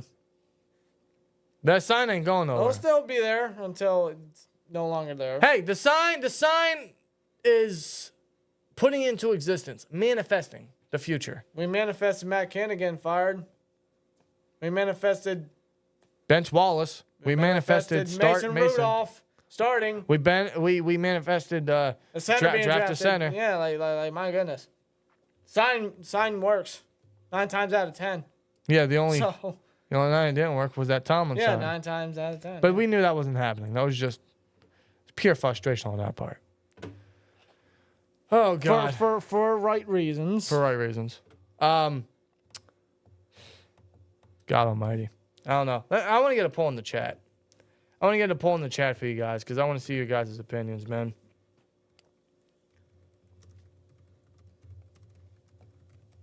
All right, while you guys get those, hold on, I gotta finish it. There we go. All right, you guys put your polls in the chat. While you guys put your polls in the chat, I want to give a huge thank you, huge shout out to the sponsor of today's podcast episode. Shout out to BetUS, a word from our sponsor at BetUS. Michael Vick at BetUS.com. Catch an incredible 125% sign-up bonus on your first 3 deposits, plus 10% gambler's insurance. BetUS, my online sportsbook and casino. Now, since Aiyuk isn't a Steeler and Pickens is still our number 1, I think we all still favor George Pickens to have a great year. So earlier we talked about his betting odds for receiving yards. Let's talk about receiving touchdowns. And you got to favor his receiving touchdowns. I mean, first of all, they got all kinds of receivers here. You see how long the list is. All the way down from Zay Flowers, Xavier Worthy, if you want to bet on his rookie touchdowns. Tyreek Hill, they got so many other names. But the one we're looking for is, of course, George Pickens. George Pickens had 5 touchdowns last year. You even have Pat Frymuth if you're into that. Do you think he'll have over 3 touchdowns? Hopefully he gets involved more. Arthur Smith is very tight end heavy. But in regards to George Pickens, let's see what his over odds are because I'm actually very curious. George Pickens, where's he at? George Pickens right here. George Pickens over 4 touchdowns. Are you serious? That's it? That's it? Only 4? Oh, his rookie year was only 4, and his second year was 5. So, well, considering our passing offense was the worst in the league, I hope it doesn't remain the same, but it shouldn't. So hopefully, yeah, over 4, yeah. Put 140 on that, you win $100. If you guys want to get in on this, you guys want to follow, feel free to do so. Go to BetUS, click the link in the description box below, sign up today, get a new sportsbook for the entire NFL season, get the fastest payouts in the industry, fast and easy deposit setup. 24/7, 365 days a year, 20 personalized serviced, 125% deposit bonus on your first 3 deposits up to $2,000. Take advantage of all this as I'm going to confirm this because I favor all that. I am really hype on Pickens having a great year. His first year as Steelers wide receiver 1. And, I think he's really just going to burst onto the scene, man. I'm really excited for George Pickens. We all should be.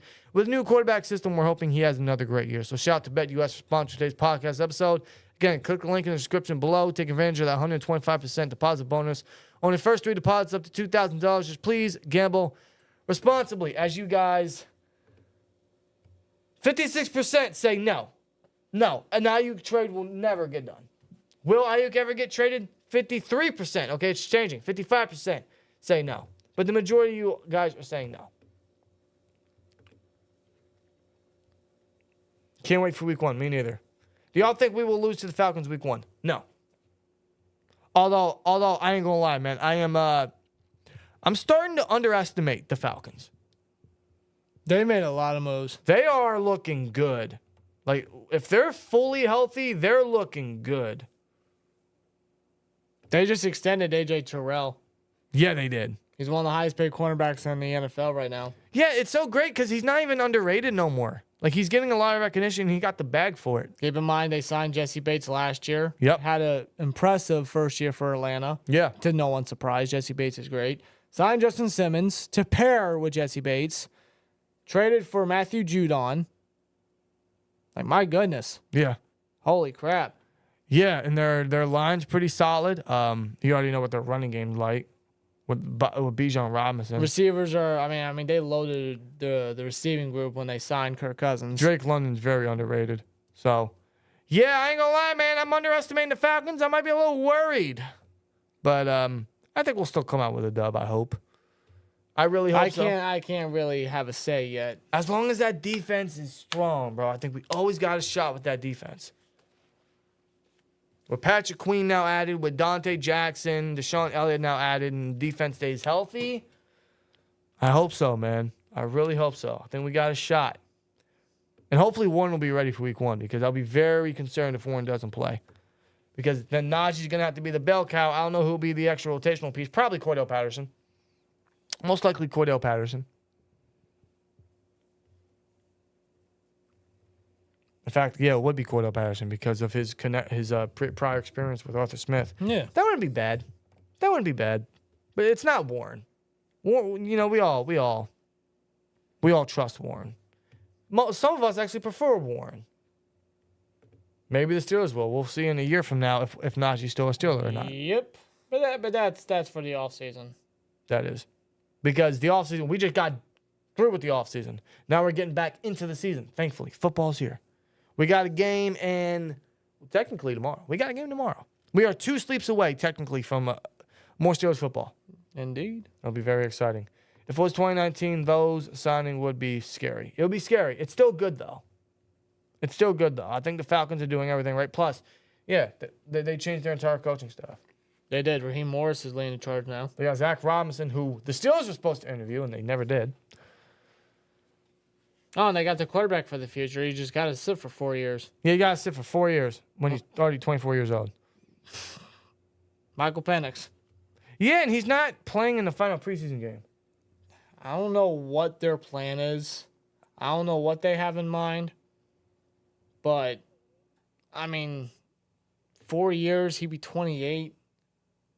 Say he plays like Jordan Love did. Right. And at 29, it's like, what's the plan? I don't know. 29-year-old guy that you're going to extend? Well, he can still play 10 years. Oh, sure, but like, damn. I don't You're know. going to have a 24-year-old sitting on the bench? Yeah. Jeez. Yep. Yeah, that's exactly what they're going to do. There's a comment I've seen here. Let me see if I can find it. Let me see. Digital Dust. Here we go. Deontay Johnson has an illness after being injured all preseason for Panthers. Trade looks better even with our wide receiver concerns. I didn't know he was hurt illness? or ill. That's unfortunate to hear. I didn't hear anything about that. That's unfortunate. Hope he's doing well. Truthfully, I do. But I will say this. Maybe I'm in denial, but I don't think I am. You know, there's people out there saying that trading Deontay was a mistake, seeing our receiver concerns and how we're right there and getting Aiyuk and most likely won't get him anyway. You know, there's people saying that it was a regret trading Deontay. And honestly, I don't think we can say that yet because the season hasn't even started. We don't know what Roman Wilson's going to bring to the table. Because I don't think going into the season with Van Jefferson as the 2 all year is just ideal. Yeah, because, I mean, you can't really come to a conclusion on if the trade was a fail or a success because we don't know how Deontay's going to pan out in Carolina. We don't know what the receivers we have currently are going to bring to the table, Roman Wilson especially. And we don't know what Dante Jackson's going to improve for the defense yet. Because it was a player swap and pick swap. Yeah. And honestly, think about it this way. Who would be the cornerback 2 if the Steelers didn't trade away Deontay? Yeah. Who would it be? And no, I'm not saying Corey Trice because he didn't play all last year. So banking on a 7th round, then rookie coming into his 2nd year, coming off an injury, being the cornerback 2, You're just throwing him into the deep end of the pool. No. Now, if he played his rookie year, then yeah, I would have had a little hope for that because there's a lot of hype. There still is for a guy like Corey Trice. But yeah, who would have been the cornerback 2? That's why the Steelers traded Deontay because they filled a hole. They opened one. They opened another hole, but and it still is. But they filled what I thought was a significant hole at cornerback too. Because who would it have been? There was no one out there that they could have signed. No. And there were too many holes heading into the draft for them to take corner so early. That's why they waited on receiver then. Because they needed tackle. and they definitely needed center. So, yeah, could they have drafted a receiver earlier? Probably. Would it have been smart to do so? Yeah, probably. But you also got to remember, receiver was freaking loaded. I mean, there were names That's like why Roman Wilson. constant names, like a list of Jericho kind of names right there. That's why Roman Wilson fell to 84. Yeah. I want to see what Roman Wilson can do. Maybe trading Deontay was a mistake, but I can't actually say that yet until we see what happens. Until it actually plays out. Hasn't played out yet. No, I think it's too soon to jump to, or too early to jump to But conclusions. Omar Khan is not going to trade Deontay and not have some sort of vision, not have some sort of plan. He's not just going to willingly open a hole without thinking of, hey, how do I fill that?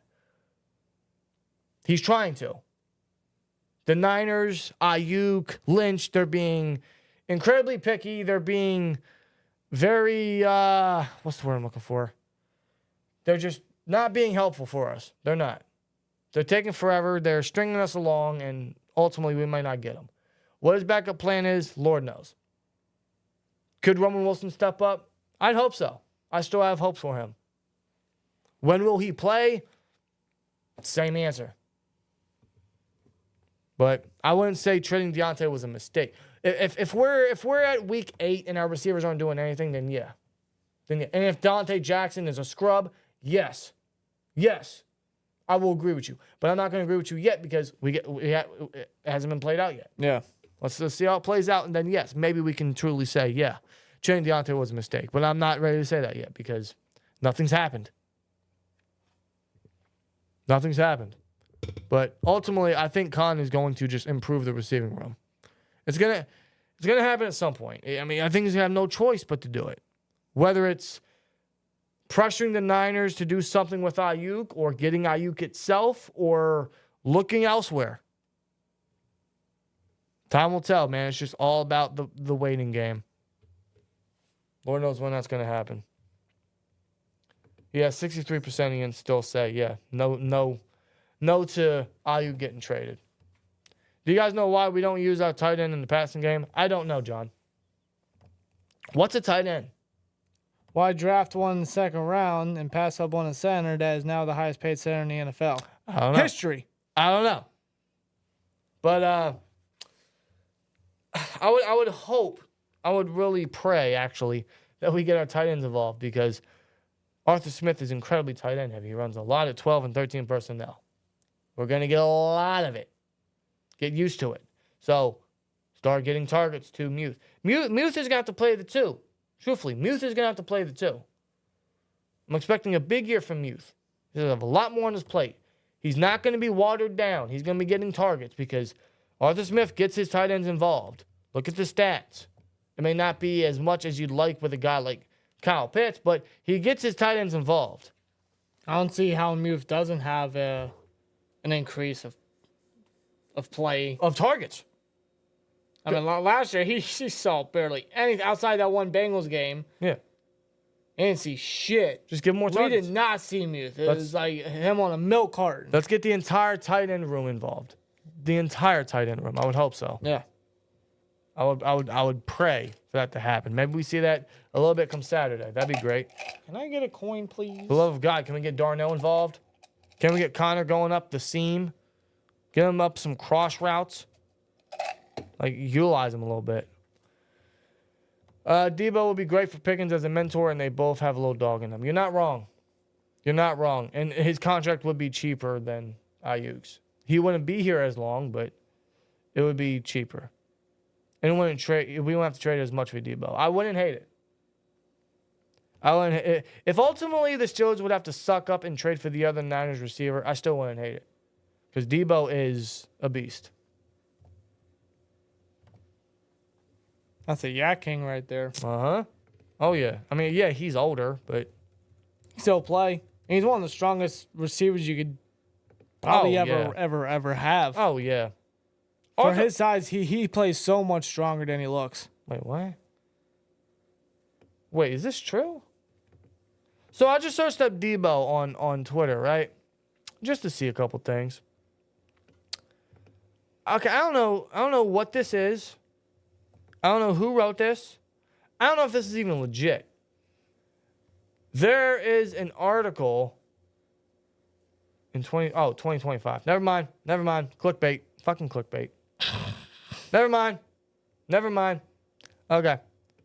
Pretty much the article said Deebo Samuel tabbed as a cut candidate amid Aiyuk drama. And I scroll down to the article and it says Deebo Samuel is a cup casualty in 2025. So. Well, that I see in general. I was going to say, ain't no way they're doing that. That just makes no sense. I see that in general. Oh, yeah. They're going to need the cap. They're going to need to move on. Well, if that's the case, he'd be 29. I'd still bring him in as a vet. We don't have any veterans outside of Van Jefferson. Even then, I'd still bring him in. Dude, the most experienced receiver on the team, I want to see that. just by years, is Calvin Austin. I want to see his contract. And yeah, you're right. Calvin Austin, correct. Deebo Samuel's contract. I want to see the estimates here. He's in the second to last year, but there's an opt-out option. There's a potential out where the 49ers, if the 49ers were to cut him next year, they would save $9 million, but suffer $15 million in dead cap. So how's he a cup casualty? Unless that's after June 1st, where they would save $17 million. That's what they may end up doing. That doesn't even make sense, though. Contractually, that doesn't make sense. You would lose more than you would save. So that article just doesn't even, that article is complete just. That article doesn't even make sense. Looking at his cap number, you get that. Huh? Well, after June 1st. Why would they do that? Might as well keep him. Restructure his contract, something. Maybe they'll be in contract dispute talks with somebody else again. I don't know. And they have to make a move like that. I live in the Bay, and Deebo has low-key been talked about getting moved. It's been a talking point all offseason because, you know, there were trade talks between the Steelers and the Niners about Deebo. I don't know what the offer was. No one does. Only the Steelers do regarding trading for Deebo. But ultimately, if they have to suck it up and take him, I'm not going to hate it. I'm not going to hate it at all. They will trade him to freed up space for Aiyuk. They would have to. In fact, they could do that. They could do that right now. They would trade up. They would trade Deebo to save cap for Aiyuk. They could very well do that. Now, Pearsall, I believe, is still on the PUP list. I think. So he wouldn't be ready. Or has he been elevated? I think he's good to go. Or they're not. What's he on? He is on the non-football injury illness list. Okay, the NFI list. Yeah. He hasn't been activated yet. But whether he's ready to go week 1 to be determined. But if they trade Deebo, come on, there we go. If they trade Deebo, let's say they trade him tomorrow. There's almost 22. Holy God. Yeah. It's a lot of money. A lot of cap. Yeah. All that going straight to Deebo. Wow. So it could happen, man. I don't know. The Steelers never rolled it out. We'll see. I mean, time will tell. Ultimately, nothing might ever happen. This is all just being strung along for fake hope, for false promises, empty promises, false words, smoke and mirrors, whatever you want to call it. But it's ridiculous. Why do you think they sign a cornerback? They have to sign somebody. Or who do you think they sign a cornerback? It would have to be Pat Pete, yeah. It would have to be Pat Pete. There's no one else out there. There really is nobody else. It's dry. It is dry. Yeah. He's familiar with the scheme. He's familiar with the team. He's familiar with coach. So it's like, there's no one out there. yeah. If you have no other better option, P2 coming back to the Steel City. I mean, 1 year, so be it. Exactly. So with that being said, though, we've been live for almost 2 hours now. 2 hours. 2 hours flies by.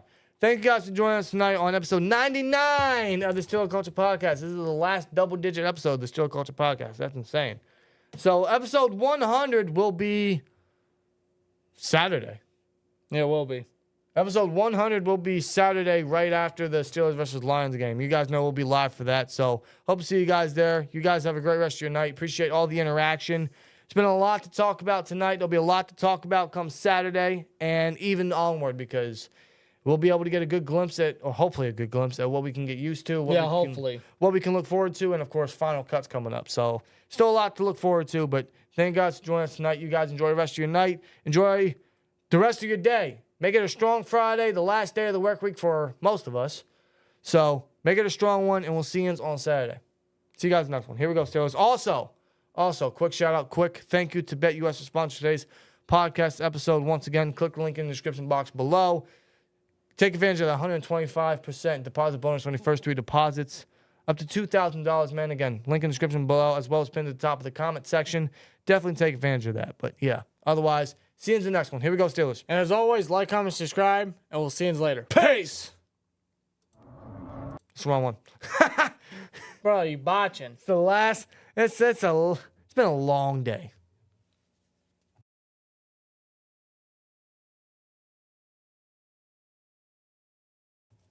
Do the gritty? Why you? Oh, you won't make me do the gritty, bro. You are not doing the gritty. You sure about that? Yes. You're not doing it. Okay. Well, see, I'm a man that likes to listen to our audience, but I'm also. I'm not saying you don't have to. I do it for special occasions. Real talk. Okay, hold on. Here. We'll make a deal here. All right. Hold on. If we get a Russell Wilson passing touchdown, it could be to anybody. It could be to Scotty Miller. I don't care. Russell Wilson throws a passing touchdown on Saturday. This man will do a gritty. Bet. Russell Wilson, not Justin Fields. Russell Wilson. Bet.